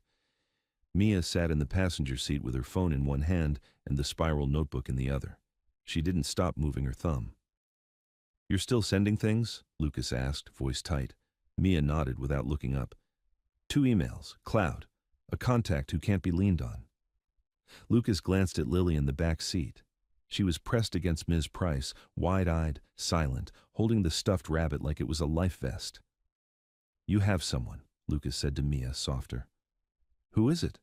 Mia's jaw set. "Someone who answers." That was all she gave him. They chose an urgent care across the county line. Mia insisted. Ms. Price grumbled about the drive, but didn't argue. The farther they got from the school district, the lighter the air felt, like the town's invisible hands didn't reach quite as far. The clinic parking lot was half full. A neon sign buzzed. Inside, the waiting room was tired and beige, the kind of place where you saw people at their most exhausted. A vending machine hummed. A TV muttered with subtitles no one watched. Lucas approached the front desk with his hoodie zipped high, hiding how shallow his breathing had gotten. The receptionist's smile was automatic. "Hi there. Name?" "Lucas Reed," he said. Her fingers tapped the keyboard. "Date of birth?" He gave it. She slid paperwork toward him. "Insurance card." Lucas's stomach tightened. I might be paying out of pocket." "Why?" she asked, not suspicious, just routine. Lucas felt Mia's gaze on him. He chose words like stepping over glass. "There's a hold because of a guardianship evaluation. It's temporary." The receptionist's expression didn't change, but her eyes sharpened by a fraction as she looked at Lily behind him. "Okay," she said carefully. "We'll start as self-pay and update later." Mia leaned in, voice low. "Write the time." Lucas pulled his phone out and typed, 9:41 p.m., urgent care check-in, insurance hold disclosed. He hated that he was learning to narrate his own life like a case file. A nurse called his name. In the triage room, Lucas sat on crinkling paper while the nurse, Renee, according to her badge, wrapped a cuff around his arm. Blood pressure, pulse, temperature. Renee's eyes flicked to the way Lucas held his side. What happened? Lucas opened his mouth. Mia's voice came calm from the corner. He was attacked, pushed into a dumpster. He didn't fight back. Renee's brows lifted. When? Tonight, Lucas said. A couple hours ago. Renee's face shifted into the kind of concern that was half sympathy, half liability. Any loss of consciousness? No. Difficulty breathing? Lucas hesitated. It hurts. Renee leaned closer, professional. Any sharp pain when you inhale? Yes. She nodded once and wrote it down. We'll get imaging. Renee glanced at Lily again and her tone softened. Sweetheart, are you okay? Lily didn't answer. Her fingers tightened around the rabbit. Ms. Price spoke up, voice blunt. She's scared. Folks tried to take her tonight. Renee's pen paused mid-air. Who tried to take her? Lucas's throat tightened. Child services, a worker, and a deputy. Renee stared for a second, then forced her face back into neutral. Okay, she said slowly. We're going to focus on your injury tonight. But Lucas saw it. Even here, far from town, those words made people choose caution. They moved him to an exam room. A different nurse took photos of the bruising with a clinic tablet, standard documentation, the kind that couldn't be forgotten in a notebook. Lucas made sure the timestamp showed. When the doctor came in, Dr. Patel, early 40s, calm eyes, he didn't start with judgment. He started with facts. Tell me what happened, he said. Lucas spoke carefully, keeping it short. The cafeteria, the shove behind Quickmart, the pressure, the home visit, the attempted removal. He didn't say names yet. He watched Dr. Patel's face for any sign of disbelief. Dr. Patel didn't flinch. He pressed gently along Lucas's ribs. Lucas hissed. Possible fracture, Dr. Patel said. We'll confirm with an X-ray. If it's fractured, we treat pain, restrict activity, document. Lucas swallowed. Document. Dr. Patel looked at him for a beat longer than normal. Yes, he said. Document. While they wheeled Lucas to imaging, Mia stepped into the hallway to make another call. Lucas caught a glimpse of her face as she walked, controlled but tight around the eyes like she was holding back something bigger than anger. Lily watched Lucas disappear behind the imaging doors and whispered to Ms. Price, If he goes away, they take me. Ms. Price squeezed her shoulder. Ain't nobody taking you tonight, Lily's voice trembled. They came with a deputy. Ms. Price's eyes hardened. Then they came with the wrong woman in the room. In imaging, Lucas stood shirtless under harsh light, trying not to shake. The tech positioned him, snapped the image, then asked quietly, Domestic? Lucas blinked. What? The tech nodded toward the bruising. I have to ask. Lucas's mouth went dry. No, he said. Then, because truth mattered in the right place, it was kids, and an adult with a badge backing them. The tech's eyes lifted briefly, something like recognition, then dropped back to the screen. Okay, he said, neutral again. Wait in the room. Back in the exam room, Dr. Patel returned with the results. Hairline fracture, he said. Not displaced. It'll heal, but it'll hurt. No heavy lifting, no strenuous work. I'm documenting mechanism of injury as reported. Assault with blunt force, impact against a hard surface. Lucas's chest loosened a fraction. Thank you. Dr. Patel looked at Lily's chart Ms. Price had brought. Pages of medication history, diagnoses, refill schedule. I'm also writing a note, Dr. Patel said, regarding medical necessity. If her medication is being delayed due to administrative issues, this note states missed doses pose risk. It won't solve everything, but it creates a liability trail. Lucas's throat tightened. Can you call the pharmacy? Dr. Patel nodded. We can try. He stepped out. Renee returned with a small bag of supplies and a printout. Pain management instructions, she said. And here's a copy of the visit summary. Keep it. Lucas took it like it was gold. Renee lowered her voice. I don't know what's happening in your town, she said carefully, but don't ignore this. If someone is pushing your kid sister's medical care, you keep every piece of paper. Lucas stared at her. We are. Renee nodded once like she believed him. Good. Mia came back into the room, phone still in her hand. Her face was paler. Lucas met her eyes. Did you reach your contact? Mia hesitated half a beat. Yes? Who is it? Lucas pressed. Mia's voice stayed steady, but something in it changed, like she'd crossed a line she couldn't uncross. Someone who said we do this clean. No noise. Lucas stared. Those words sounded familiar. Too precise. Dr. Patel returned with his own phone in his hand. I spoke with a pharmacist, he said. They're telling me the hold is system-driven due to guardianship review. Lucas's hands curled into fists. So it's just blocked. Dr. Patel looked at him. I can't override an insurer's hold, but I'm putting in writing that interruption is medically unsafe. If anyone delays after receiving this note, it becomes their choice. Lucas nodded, swallowing hard. Okay. Dr. Patel handed him a sealed envelope. Keep this unopened. Give it directly to the pharmacy or caseworker. If you want, we can fax it too. Mia spoke quickly. Fax it. Dr. Patel nodded. We will. As they prepared to leave, Lucas caught movement in the waiting room through the hallway window. 3 men sitting near the vending machine. Leather jackets, heavy boots, quiet posture. Not loud, not drunk, not looking for trouble. One of them looked up and Lucas saw a scar on his knuckle. The man's gaze met Lucas's for a second, just long enough to register him, then dropped back to his phone like Lucas was a name on a list. Lucas's stomach tightened. Mia, he murmured. Mia didn't turn her head, but her shoulders went rigid. Don't stare, she said quietly. Just walk. Ms. Price guided Lily past the waiting room like she was escorting her through a storm. Lily clutched the rabbit and kept her eyes down. At the front desk, the receptionist handed Lucas a discharge packet and a receipt. Lucas took it with both hands and tucked it into his folder immediately. Mr. Reed, the receptionist said, voice low enough to be kind, take care of yourself. Lucas nodded. As they turned to go, the scar-knuckle man stood and stepped into their path, not blocking, just present. He didn't smile. He didn't threaten. He held out a plain white envelope. This is for you, he said. Lucas froze. Who are you? A friend of a friend, the man replied, calm as if that should be enough. His eyes flicked to Lily, then back to Lucas. Keep your hands clean. Keep your records cleaner. Mia's breath caught. Lucas stared at the envelope. What is it?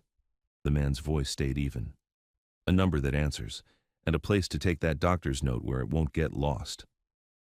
Lucas's ribs throbbed as he reached out and took it. The envelope felt heavier than paper should. What's your name? Lucas asked. The man paused. Call the number, he said instead. Tonight. Then he walked out without looking back, and the other 2 followed. Quiet, controlled, like they hadn't been waiting for a fight.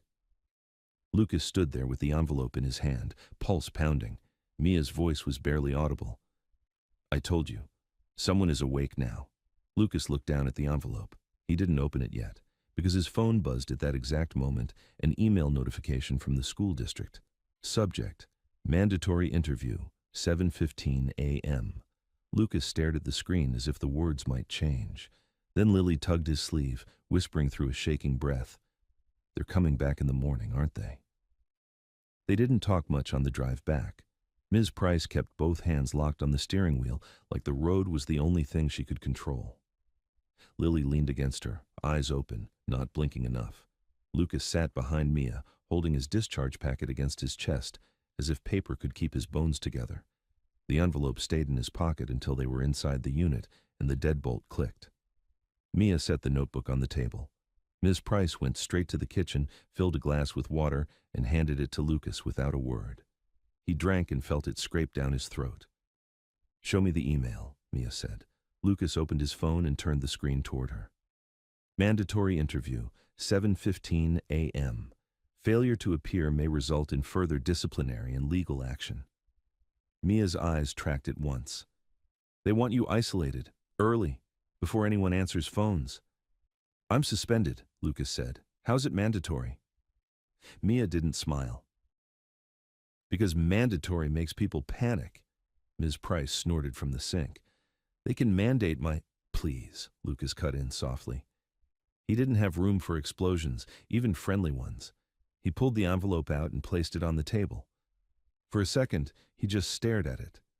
It felt wrong that one thin strip of paper could change anything. Nothing changed like that for people like him. Mia didn't touch it. She waited, giving him the choice. Lucas slid a finger under the flap and opened it. Inside was a business card and a folded sheet. The card was plain. No logo, just a name and number. Elias Sutter, attorney at Law 24/7 line. The folded sheet had 3 lines, printed like instructions, not a message. Do not attend any interview without counsel. Do not speak to school resource or deputies outside recorded channels. Bring all documents. Photograph all injuries. Keep a timeline. Lucas looked up. You sent this. Mia's jaw tightened. I sent your note. I didn't send that. So who did? Lucas asked. Mia didn't answer. She reached for her phone. Call. Lucas hesitated. What if it's a trap? Mia's eyes stayed steady. Then it's a trap that found you anyway. Call. He dialed. The line rang once, twice. A man picked up on the 3rd ring, voice low, awake, not groggy. Sutter. Lucas swallowed. My name is Lucas Reed. A pause, not surprise, confirmation. I know. Lucas's pulse jumped. Who are you? An attorney, Sutter said. And right now, you're going to say as little as possible. Lucas glanced at Mia. She nodded once, small. They want me at a mandatory interview at 7:15, Lucas said. School resource officer. There was an attempted removal tonight. They called me violent. Do you have injuries documented? Sutter asked. Yes, urgent care, X-ray, hairline fracture. Good, Sutter said. Do you have a copy of the attempted removal call? Names? Mia spoke for the first time into Lucas's phone, careful. On-call supervisor Whitaker intervened. Deputy Kyle Keller was present. Ms. Halloway was the worker. Silence for a beat, then Sutter's voice sharpened slightly. Keller, copy. Lucas felt cold. What do I do about the interview? You do not go alone, Sutter said, and you do not answer questions without me present. If they insist, you say one sentence. I'm represented, and I will not speak without counsel. Then you shut up. Lucas swallowed. I don't have money. You have a kid who can be taken, Sutter said. Payment can be discussed later. Your silence can't. Lucas's ribs ached as he breathed. They're holding my sister's medication because of the evaluation. Get me the doctor's note, Sutter said. Tonight, photo it, send it. We'll fax it to the insurer and CFS intake. Then, if someone delays, we have names. Mia was already taking pictures of the urgent care summary. Sutter continued, voice steady. I want you to meet me at 6:10 a.m., not at the school. At the diner off Route 9, booth in the back. Bring everything. Lucas stared at the card in his hand. Why a diner? Because the sheriff's office doesn't get to decide what's private, Sutter replied, and because public places have cameras. Ms. Price stepped closer, drying her hands on a towel. Who is that? Mia answered for Lucas. A lawyer. Ms. Price's face softened with relief, then hardened with suspicion. A real one? Sutter's voice came through the speaker. Ma'am, I'm real enough to file complaints by sunrise. Ms. Price nodded like she'd accept that. Sutter's tone changed. Lucas, tonight was a probe. They tested how easily they can enter your home and control the narrative. The next move will be cleaner. Paper, not fists. Lucas looked at Lily. She was listening, silent, absorbing every word as if it was weather. What does that mean? Lucas asked. It means they'll try to get you to sign something, Sutter said, or they'll get a judge who doesn't read and they'll show up with an order. So we get ahead of it. How? Lucas asked. We create our own record, Sutter said.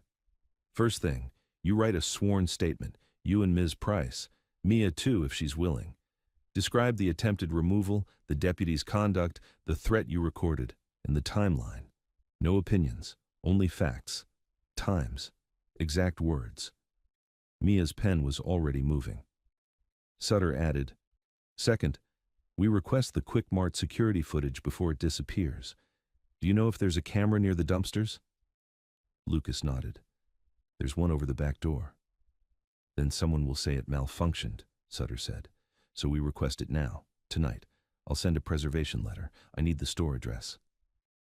Mia spoke it into the phone. Sutter's voice stayed cold and even. Third, Tomorrow, do not let CFS interview Lily without you or counsel. If they try, you refuse access. Lucas's throat tightened. They'll call me non-compliant. Let them, Sutter said. Non-compliant is a label. A child removed is a fact. Lucas closed his eyes for a second, then opened them. Okay. Sutter's voice softened a fraction. You're doing better than they expect. Keep it that way. I'll see you at 6:10. The line went dead. For a moment, none of them moved. Then Mia exhaled like she'd been holding her breath since the cafeteria. Okay, she said, almost to herself. We move first. Lucas sat at the table and wrote until his wrist cramped. He wrote the early arrival, the wording, the safety plan, the attempted nighttime removal, Deputy Keller's grip, the phrase, "stop resisting," used as a weapon, the broken phone, the supervisor's order to leave. He kept it plain. No anger, just facts. Ms. Price wrote her own statement in blocky handwriting, face set with stubborn rage. She included the exact moment Keller grabbed Lucas and the way Ms. Halloway moved toward Lily without an order. Mia wrote last. Her statement was the shortest and the sharpest. Times, names, the audio threat, the device seizure. Lily watched them like she was watching adults build a wall out of paper. When they finished, Mia photographed every page and sent them to Sutter. Then, she uploaded to 2 separate drives and texted the links to someone Lucas didn't recognize. Lucas checked the locks twice, then a third time. He hated himself for it. At midnight, Lily finally dozed off on the couch with Ms. Price beside her. Lucas couldn't bring himself to move her to the bedroom. If someone came in again, he wanted her where he could see her. Mia stood at the window, watching the parking lot. Who are those men? Lucas asked quietly. At urgent care. Mia didn't turn. People who don't like kids getting crushed. That's not an answer, Lucas said. Mia's shoulders rose and fell once. My dad has friends. Lucas stared. Your dad. Mia finally turned. Her eyes were tired now, not just focused. Lucas. The reason I didn't tell you my last name is because people act different when they hear it. Lucas swallowed. What is it? Mia hesitated, then said it like a warning. Hart. Lucas felt the name land, heavy.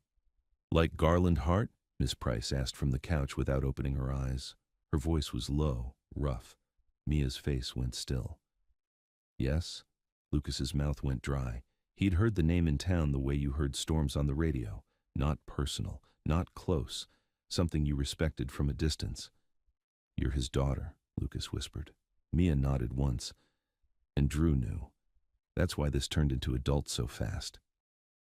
Lucas's brain tried to catch up. He thought of Drew's confidence, the way the deputy's patch said Keller, the way Ms. Halloway arrived early like she'd been scheduled. Lily stirred and whispered in her sleep, Don't take me. Lucas's chest tightened. He looked at Mia. So what happens now? Mia's voice stayed flat, but her eyes were hard. Now my dad finds out who touched the system. Outside, a car door shut. Soft, distant. Lucas froze, holding his breath. Mia tilted her head, listening. Footsteps in the hall.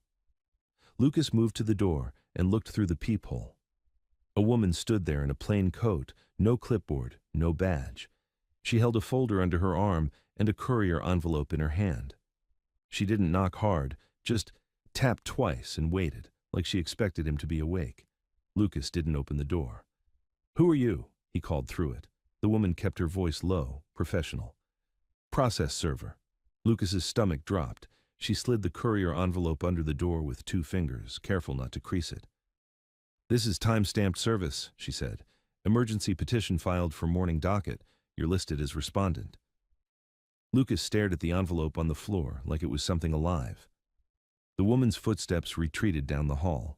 Lucas picked it up with hands that wouldn't quite steady, tore it open, and unfolded the first page. Emergency removal petition, Child and Family Services. Lucas read the first page twice, then a third time, because his brain refused to accept it as real. Emergency removal petition, filed by Child and Family Services, morning docket. His throat went dry. He looked up at the door like the process server might still be standing there, waiting to see him break. Mia was already moving. She pulled the papers from his hands, laid them flat, and photographed every page corner to corner. Date stamp, case number, filing time, the exact wording they were about to use to erase his life. Ms. Price pushed herself upright on the couch without fully waking Lily. "What is it?" Lucas swallowed. "They filed for removal. Morning." Ms. Price's face tightened like she'd been slapped. "On what grounds?" Lucas forced himself to read it out loud because if he didn't, the words would own him. "Alleged instability, alleged violence, alleged obstruction of a welfare check, alleged interference with a deputy." Mia's jaw clenched. "They're writing their own version. And a judge will see it before we do," Lucas whispered. Lily stirred, eyes blinking open. She looked around, confused, then saw the paper in Lucas's hand and understood anyway. Fear didn't need explanations. "They're taking me," she said, flat. "No," Lucas said immediately, dropping to his knees beside her. His ribs screamed and he ignored it. "Not if we show up ready." Lily's fingers tightened around the rabbit. "Ready like what?" Lucas didn't know how to answer without lying. Mia did. "Ready like evidence, ready like adults who can't pretend they didn't see." She picked up the lawyer's card and handed it to Lucas like it was a weapon you used with words. "Call," she said. Lucas dialed with hands that wanted to shake. Sutter answered on the first ring. "Read it," Sutter said immediately, like he'd already seen it. Lucas blinked. "How?" "Because emergency petitions get filed when someone thinks they can win before you wake up," Sutter replied. "What time was service?" Mia cut in, precise. 12:14 a.m. process server. We have video of delivery and photos." "Good," Sutter said. "Do not speak to anyone from school, police, or CFS tonight. Not one word. I'm drafting a response now. I'll file before the clerk opens." Lucas's throat tightened. "Can you stop it?" "I can slow it," Sutter said, "and I can expose what they did tonight, but you have to do exactly what I say." "Okay," Lucas breathed. "Meet me at the Route 9 diner," Sutter said. 6:10. Bring all documents, all photos, and the urgent care discharge summary. Bring the broken phone. Bring Mia. Bring Ms. Price. Lucas stared at the sleeping hallway beyond his door. "They'll be waiting at the school." "Let them wait," Sutter said. "If they call it mandatory, you answer once by email. I'm represented by counsel, all communication through my attorney." Nothing else. Mia was already typing the email on Lucas's phone, using the school's message thread so it couldn't be denied later. Sutter's voice sharpened. "One more thing. Lucas, in the petition, do they mention Deputy Keller by name?" Lucas scanned the page, eyes burning. "Yes. They claim I resisted him." "Perfect," Sutter said, cold. "Conflict of interest. He should never have been there. That's a problem for them, not you." Lucas almost couldn't breathe. "They don't care." "They will when it's in a filing," Sutter replied. "See you at 6:10. The call ended. Mia didn't waste a second. She stacked everything: sworn statements, urgent care note, photos of bruises, the audio file transcript she'd typed, and the timeline page with exact words written out: "Stop resisting, no order, safety plan." She slid the packet into Lucas's folder and taped the envelope shut like it was evidence in a trial. Ms. Price sat with Lily, whispering steady nonsense: cartoons, breakfast, school lunches, anything that sounded normal enough to keep Lily from spiraling. Lucas sat at the table, staring at the petition again, and felt rage try to rise. He pushed it down. Rage was what they wanted. Rage was what they could write. At 3:06 a.m., Mia's phone buzzed once. She glanced at the screen and her face went still. Lucas whispered, "What?" Mia hesitated. "My dad knows. He said, 'Don't miss the diner. Don't do anything loud.'" Lucas's mouth went dry. "He's involved now." Mia's eyes stayed hard. "He was involved the second Drew said Lily's name." They left before dawn. Ms. Price carried Lily in her coat like she was afraid the hallway itself could take her. Lucas held his folder tight against his chest. Mia walked half a step behind him, eyes scanning corners and parked cars. The diner smelled like coffee and fried eggs. It was too bright, too normal. Sutter sat in the back booth, already awake, already with a laptop open and a legal pad filled with handwriting. He looked at Lucas's face, the way Lucas guarded his ribs, and nodded once like that was enough. "Sit," Sutter said. Lucas slid in with Lily and Ms. Price. Mia sat beside him, phone face down on the table but ready. Sutter flipped the petition open, read fast, then set it down with a quiet click. "They're trying for an ex parte order," he said. "That means they want the judge to act before hearing from you." Lucas's throat tightened. "Can they?" "They can try," Sutter said. "But your documentation is better than their story." He pointed to the urgent care summary. "This proves assault, time-stamped, medical record." He pointed to the photos of the bruise on Lucas's arm. "This supports improper contact." He pointed to Ms. Price's sworn statement. "Independent adult witness." He pointed to Mia's statement. "Second witness and video/audio evidence." Then Sutter looked Lucas dead in the eye. "Here's the most important part. You do not talk in that courtroom unless I tell you to. You do not react. You do not argue. You let me fight." Lucas nodded once, swallowing hard. Sutter's fingers moved on the laptop. "I'm filing an emergency objection and a motion to strike Keller's involvement. I'm also requesting the judge order the insurer and pharmacy to release Lily's medication immediately pending review. If the judge refuses, we have grounds for state escalation." Mia's voice was quiet. "They'll say the audio is fake," Sutter nodded. "Then we ask for the QuickMart footage. Preservation letter goes out now. If it disappears, that helps us too." Ms. Price leaned in. "What if the judge is friends with them?"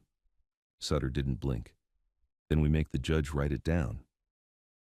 They drove to the courthouse as the sky turned gray. The building was small-town official. Flags, stone steps, old plaques. Lucas felt like he was walking into a place built to swallow people like him. Inside, Deputy Keller stood near the hallway, uniform crisp, face blank. Drew was there too, leaning against a wall, hands in his pockets like this was a game day. When Drew spotted Lucas, his mouth curved. Lucas kept his eyes forward. Sutter stepped between them without looking at Keller. "Deputy," he said, voice flat, "do not speak to my client." Keller's jaw flexed. "He assaulted an officer." "Alleged," Sutter replied, "and you're conflicted. So I suggest you stand down before you create another problem." Keller's eyes slid to Mia, then away fast like he didn't want to acknowledge her. Ms. Halloway appeared with a folder, face smooth, but her eyes sharpened when she saw Sutter. "Mr. Reed," she began. Sutter cut her off. "Counsel, any communication through me." They entered the courtroom. It was smaller than Lucas expected. That made it worse. No distance, no anonymity. The judge came in, older, tired-eyed, already holding the petition. He glanced at Lucas like Lucas was a file, not a person. Suter stood. "Your Honor, emergency objection filed at 6:02 a.m. with exhibits. We are requesting denial of ex parte removal and immediate medical access order." The judge's eyes flicked to the stack the clerk handed him. He scanned. His brow tightened slightly at the urgent care report, at the timestamps, at the words hairline rib fracture and assault with blunt force. Ms. Halloway stood next, voice practiced. "We have concerns about instability and violent behavior," Sutter cut in smoothly. "The alleged violent behavior is unsupported and contradicted by medical documentation and independent witnesses. Additionally, the deputy involved is the father of the minor accused of threatening the child. Conflict of interest. This entire petition is contaminated." The courtroom went still. The judge looked up, eyes narrowing. "Deputy Keller, step forward." Keller did, face controlled. The judge's voice hardened. "Are you related to a student named Drew Keller?" "Yes, sir." "And were you present during an attempted removal last night?" Keller's jaw flexed. "Yes, sir." The judge looked at Ms. Halloway. "Why was a conflicted deputy used?" Ms. Halloway's calm thinned. "We needed law enforcement support. For a civil welfare check," the judge said, sharper now, "at night, without an order." Lucas felt his pulse slam. It wasn't victory, not yet, but it was the first crack in their script. Sutter spoke again, steady. "Your Honor, we also request a direct order that the minor not be interviewed without counsel present and that the child's medication access be restored today." The judge stared at the paper, then at Lily sitting small beside Ms. Price, clutching her rabbit like it was part of her body. Finally, he spoke. "Ex parte removal is denied at this time." Lucas's lungs loosened so hard it almost hurt. The judge lifted a finger. However, a full hearing will be scheduled within 72 hours. Child Services will conduct a daytime welfare check with a non-conflicted officer, if any. And Mr. Reed. Lucas froze. Sutter's hand touched Lucas's shoulder, a silent warning. Don't speak. The judge continued, eyes on Sutter now. I am ordering the insurer and pharmacy to release the child's medication pending review. Today. Ms. Holloway's face tightened. Deputy Keller's eyes burned. Drew's smile faltered for the first time. Sutter nodded once. Thank you, Your Honor. As they filed out, Lucas kept his head down, folder clutched tight. Lily whispered, barely audible. I'm still yours? Lucas's throat tightened. He nodded once. Yes. They stepped onto the courthouse steps into cold morning air that tasted like metal. Mia's phone buzzed. She looked at the screen, and the color drained from her face. Lucas saw one line over her shoulder. Drew has filed a criminal complaint. Assault on a deputy. Mia's voice went flat. They're switching to handcuffs. Mia didn't show Lucas the whole screen. She didn't have to. The words were enough. Assault on a deputy. Lucas stood on the courthouse steps with his folder pressed to his chest, the cold air cutting into his lungs, and felt the ground shift again. Like every time he found a foothold, the town moved the cliff under him. Sutter took Mia's phone, read the message once, then handed it back without a flicker of panic. Good, he said. Lucas blinked. Good? Good because it tells me exactly what they're doing, Sutter replied, already moving them down the steps. They lost the removal today, so now they want handcuffs. Different doorway, same destination. Ms. Price tightened her hold on Lily. They can't do that. Not after the judge. They can file anything, Sutter cut in. They just can't prove it. That's our job. Lucas's ribs throbbed with every step. Do I get arrested? Sutter stopped long enough to look him dead in the eye. Not if you do exactly what I say. You do not speak to any officer today. You do not answer calls. You do not go back to school. You go with me. You pick up the medication with a court order in hand, and you let them choke on their own paperwork. Mia's jaw tightened. They'll try to intercept him. Sutter nodded once. That's why we move now. They didn't go to Lucas's unit. Not yet. Sutter drove them to his office, 2 rooms above a tax service in a strip mall, the kind of place no one respected until they needed it. Inside, Sutter locked the door behind them and immediately started making calls. Clerk, I need certified copies of the medication order, he said into one line. Yes, today. On another line, DA's office, I'm notifying you of a retaliatory criminal complaint filed by Deputy Keller, conflicted party. I'm emailing exhibits. Lucas watched Sutter's hands, steady, relentless, no emotion, just motion. Like Sutter had done this exact dance with small towns before. Mia sat on the edge of the chair with her phone in her lap. Lily sat beside Miss Price, rabbit clutched tight, eyes tracking every adult voice. Sutter ended a call and looked at Lucas. Take your shirt off. Lucas blinked. What? Bruises, Sutter said.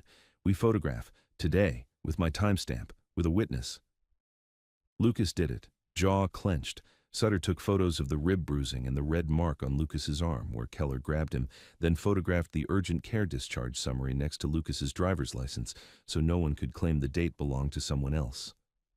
Mia slid the broken phone across the desk. He grabbed me. It fell. Screen died. Sutter picked it up carefully like it was glass evidence. Good. That's destruction of property during a civil action. Add it.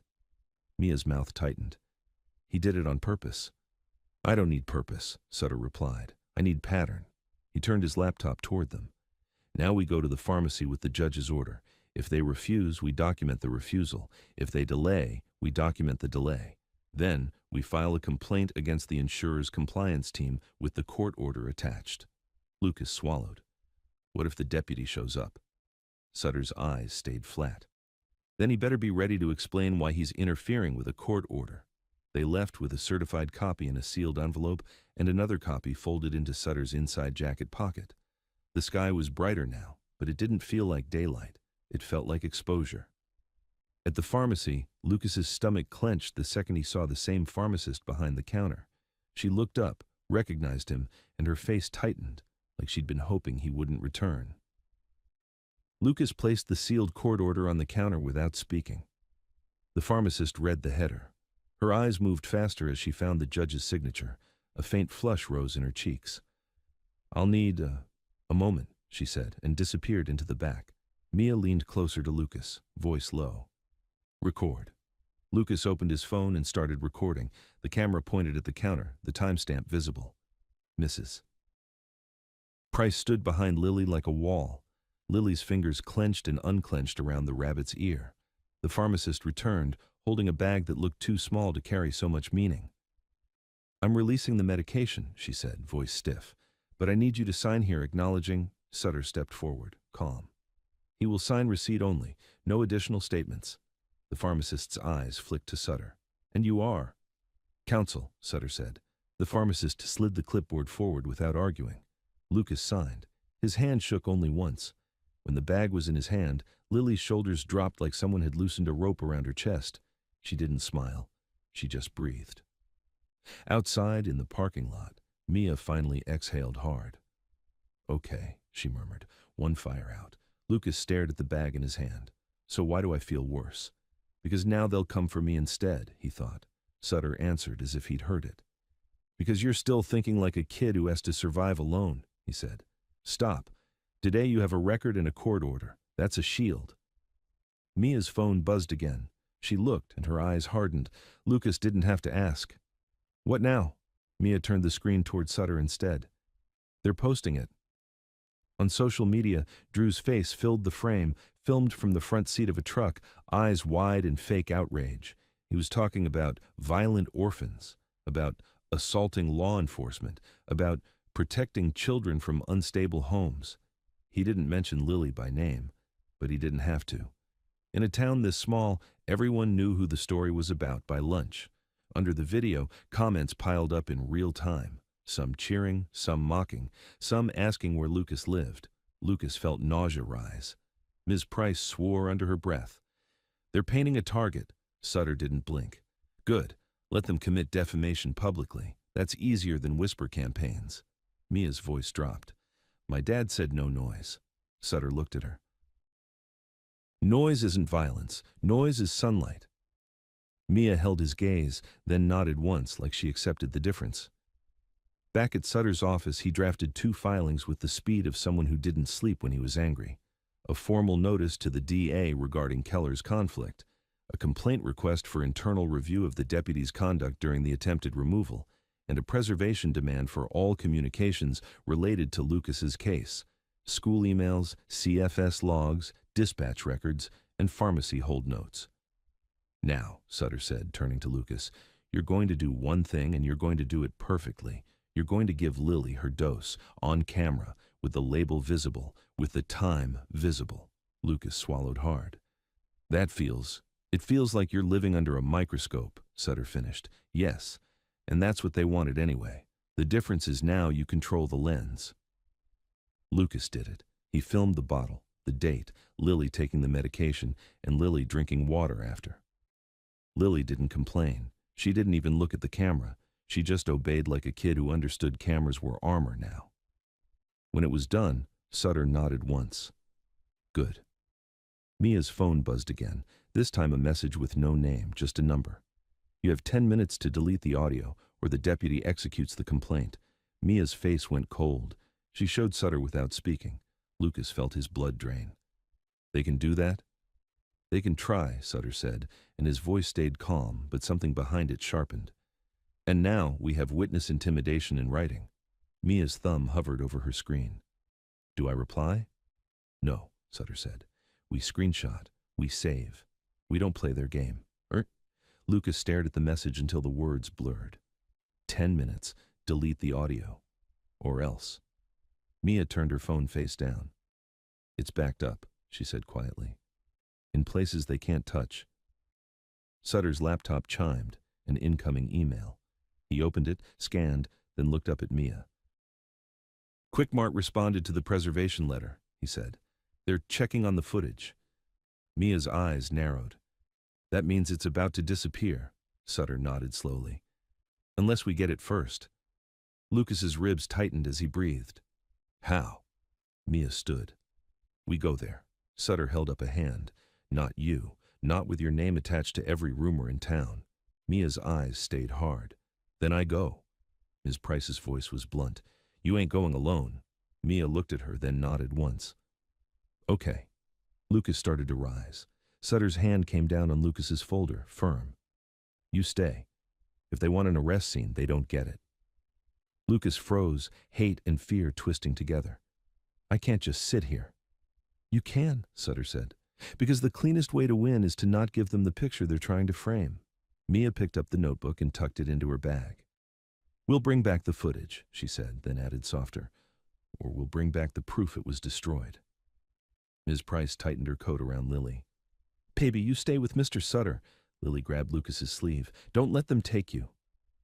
Lucas knelt, careful with his ribs, and pressed his forehead to hers for 1 second. I won't, he whispered. I promise.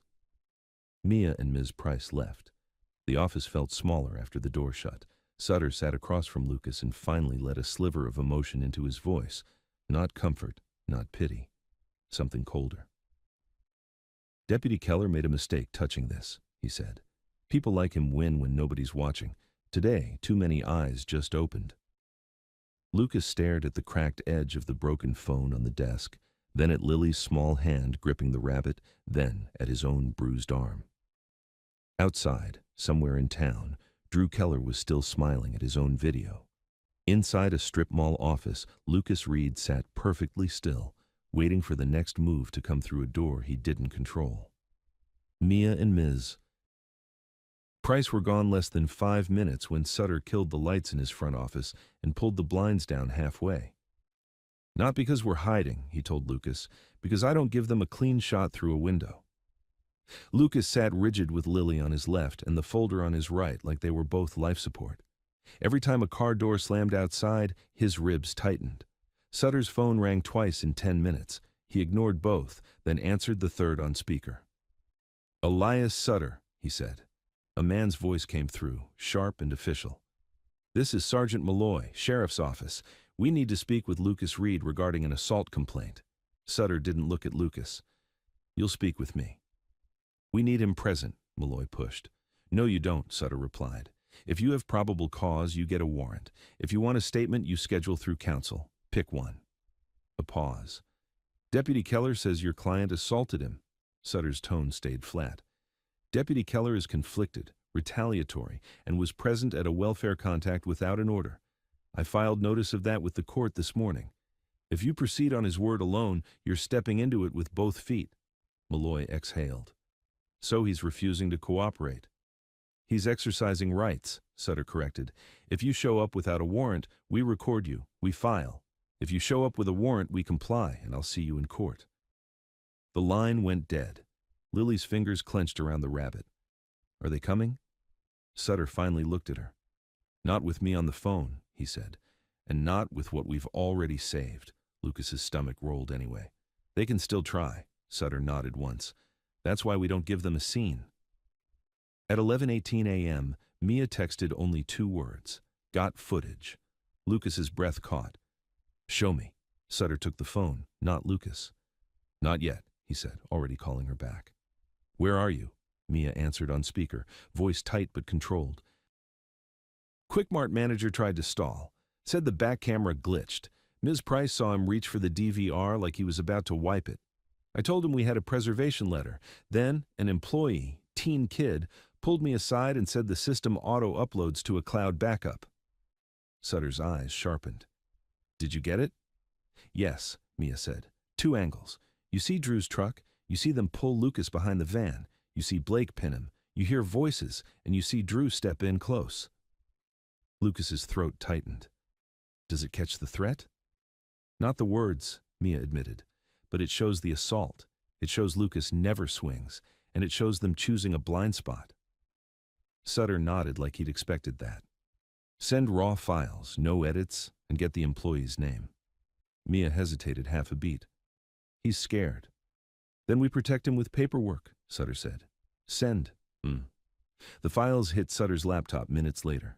He watched with the sound off first, eyes locked on the timestamp in the corner. Then he watched again with sound. Lucas couldn't look away. It was worse than memory, because memory could blur, video couldn't. He saw his own body jerk into the dumpster.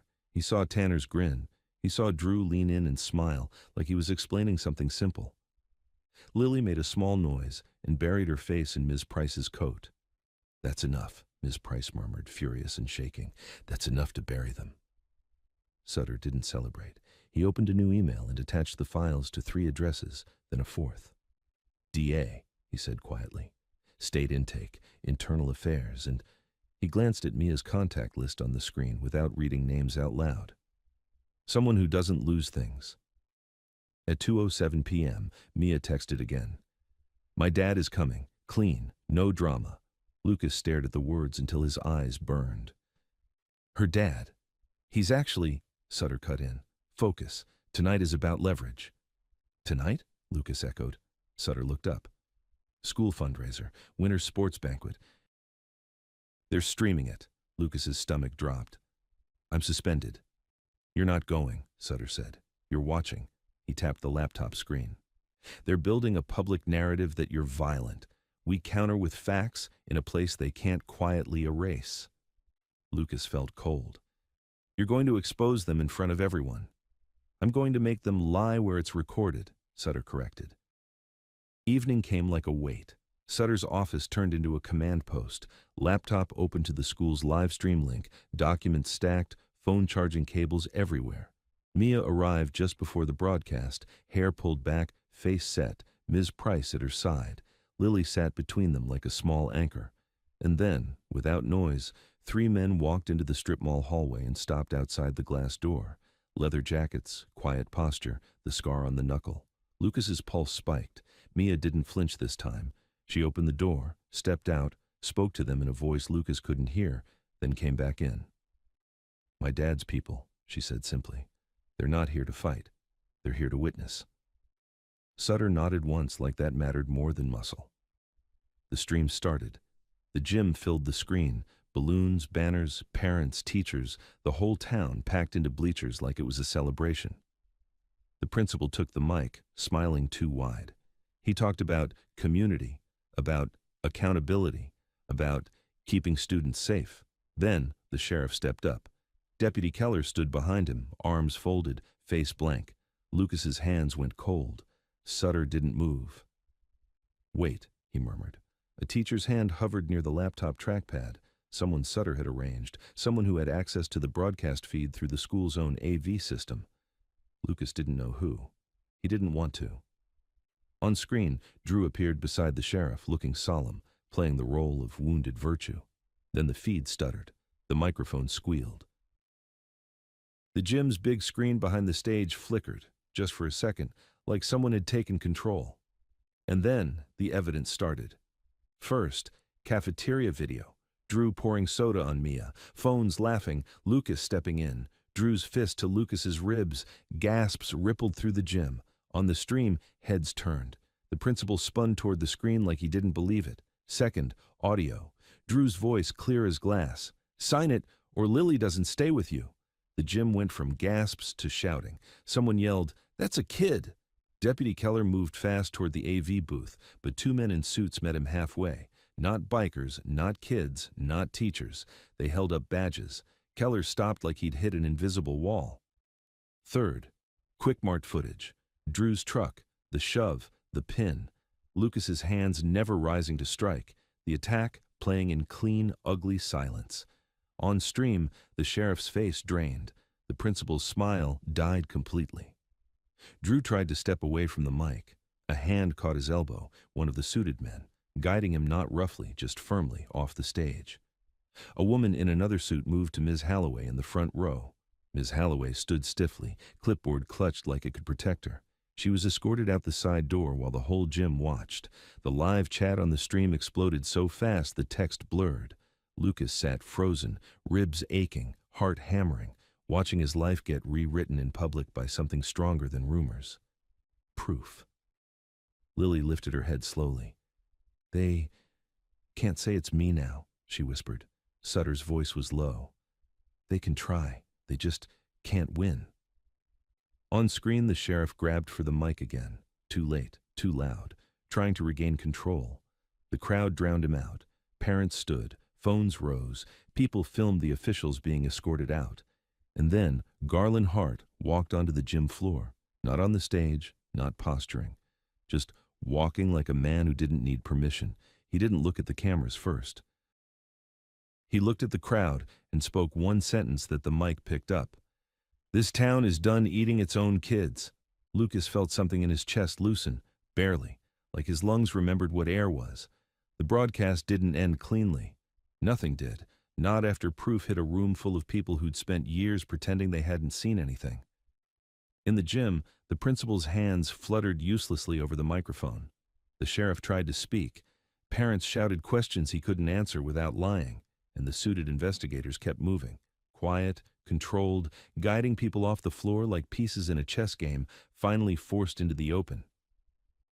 Lucas watched it all from Sutter's office, frozen in a chair that suddenly felt too small for his heartbeat. Garland Hart didn't take the stage, he didn't posture. He stood on the gym floor, level with everyone else, and the cameras found him anyway because the room did. "This town is done eating its own kids," Garland said again, slower, letting it sink. Then he turned slightly, speaking toward the nearest badge holder, not the crowd. "You have what you need," he said. "Now do your jobs." The suited woman nodded once. No smiles, no drama. On the live stream, Deputy Keller's jaw worked like he was chewing a rage he couldn't spit out. He tried to step in front of the AV booth door. A second badge flashed. He stopped. His hands clenched and unclenched at his sides, useless without the shadows. Drew Keller, Drew who always owned the room, was being walked out like any other kid. His head jerked once toward the crowd, looking for allies. He found none he could trust to admit it out loud. In Sutter's office, Lily's small shoulders were finally dropping, not relief, exhaustion. "Is it over?" she whispered. Sutter didn't lie to her. "The loud part is over," he said. "Now the real part starts." The next morning, it didn't feel like victory. It felt like paperwork, heavy, relentless, finally pointed in the right direction. Sutter was on the phone before sunrise. He filed supplemental exhibits, the Quick Mart footage, the urgent care report, the threat audio, the attempted removal timeline. He emailed state oversight, he copied the DA, he attached the court order that had forced the medication release, and he highlighted the insurance review note that magically appeared the same day the evaluation started. By noon, the town had a new rumor, but this one didn't protect Drew. It protected Lucas. A state investigator met Lucas and Ms. Price in a neutral office and took statements without smirking, without soft threats. The investigator asked for facts, not feelings. When Lucas described Deputy Keller's "stop resisting" while his hands were open, the investigator didn't raise an eyebrow. She wrote it down like she'd seen the move before. Ms. Halloway was placed on administrative leave pending review. The deputy's body camera logs and dispatch calls were requested by state, formally, not politely. The school district announced an internal inquiry. The principal's medical leave started the same day, and Drew's father stopped being the man who could walk into rooms and make adults go quiet, because now adults were watching him. Lucas went to the pharmacy again, this time with Sutter beside him and a printed order in hand, and the pharmacist didn't stall. She didn't say system. She didn't say authorization. She rang it up like it was always supposed to be simple. Outside, Lily took her medication without looking around like the world might steal it mid-sip. That night, Lucas returned to the community housing unit and found a new lockbox screwed to the inside of the closet wall. Ms. Price crossed her arms. "Don't look at me," she said. "Somebody's people dropped it off, said it's for documents." Inside were folders, tabs, and a cheap scanner. Mia set a second notebook beside it. "Backups," she said, "always." Lucas looked at her. "So, you're not going back to being new tomorrow?" Mia's mouth twitched, almost a smile, then gone. "No, I'm done hiding my name." The town found out the obvious within hours. People started saying Hart like it explained everything. Lucas hated that, because it wasn't true. A week later, in a quiet courthouse hallway, Garland Hart finally stood in front of Lucas without cameras, without crowds. He wasn't wearing colors. He wasn't trying to look dangerous. He looked like a man who'd learned long ago that control was louder than noise. Lucas expected a speech about Mia. Instead, Garland nodded toward Lucas's rib brace. Heel up. Lucas's throat tightened. You didn't have to. I didn't, Garland agreed. Lucas blinked. Then why? Garland's eyes held his, steady. Because you stood up when you had nothing to gain. Lucas swallowed. I just didn't want her to be alone. Garland's voice stayed calm. That's the point. Most people wait until they have backup. You didn't. Lucas felt heat sting behind his eyes and forced it down. He wouldn't give anyone a scene, not even a good one.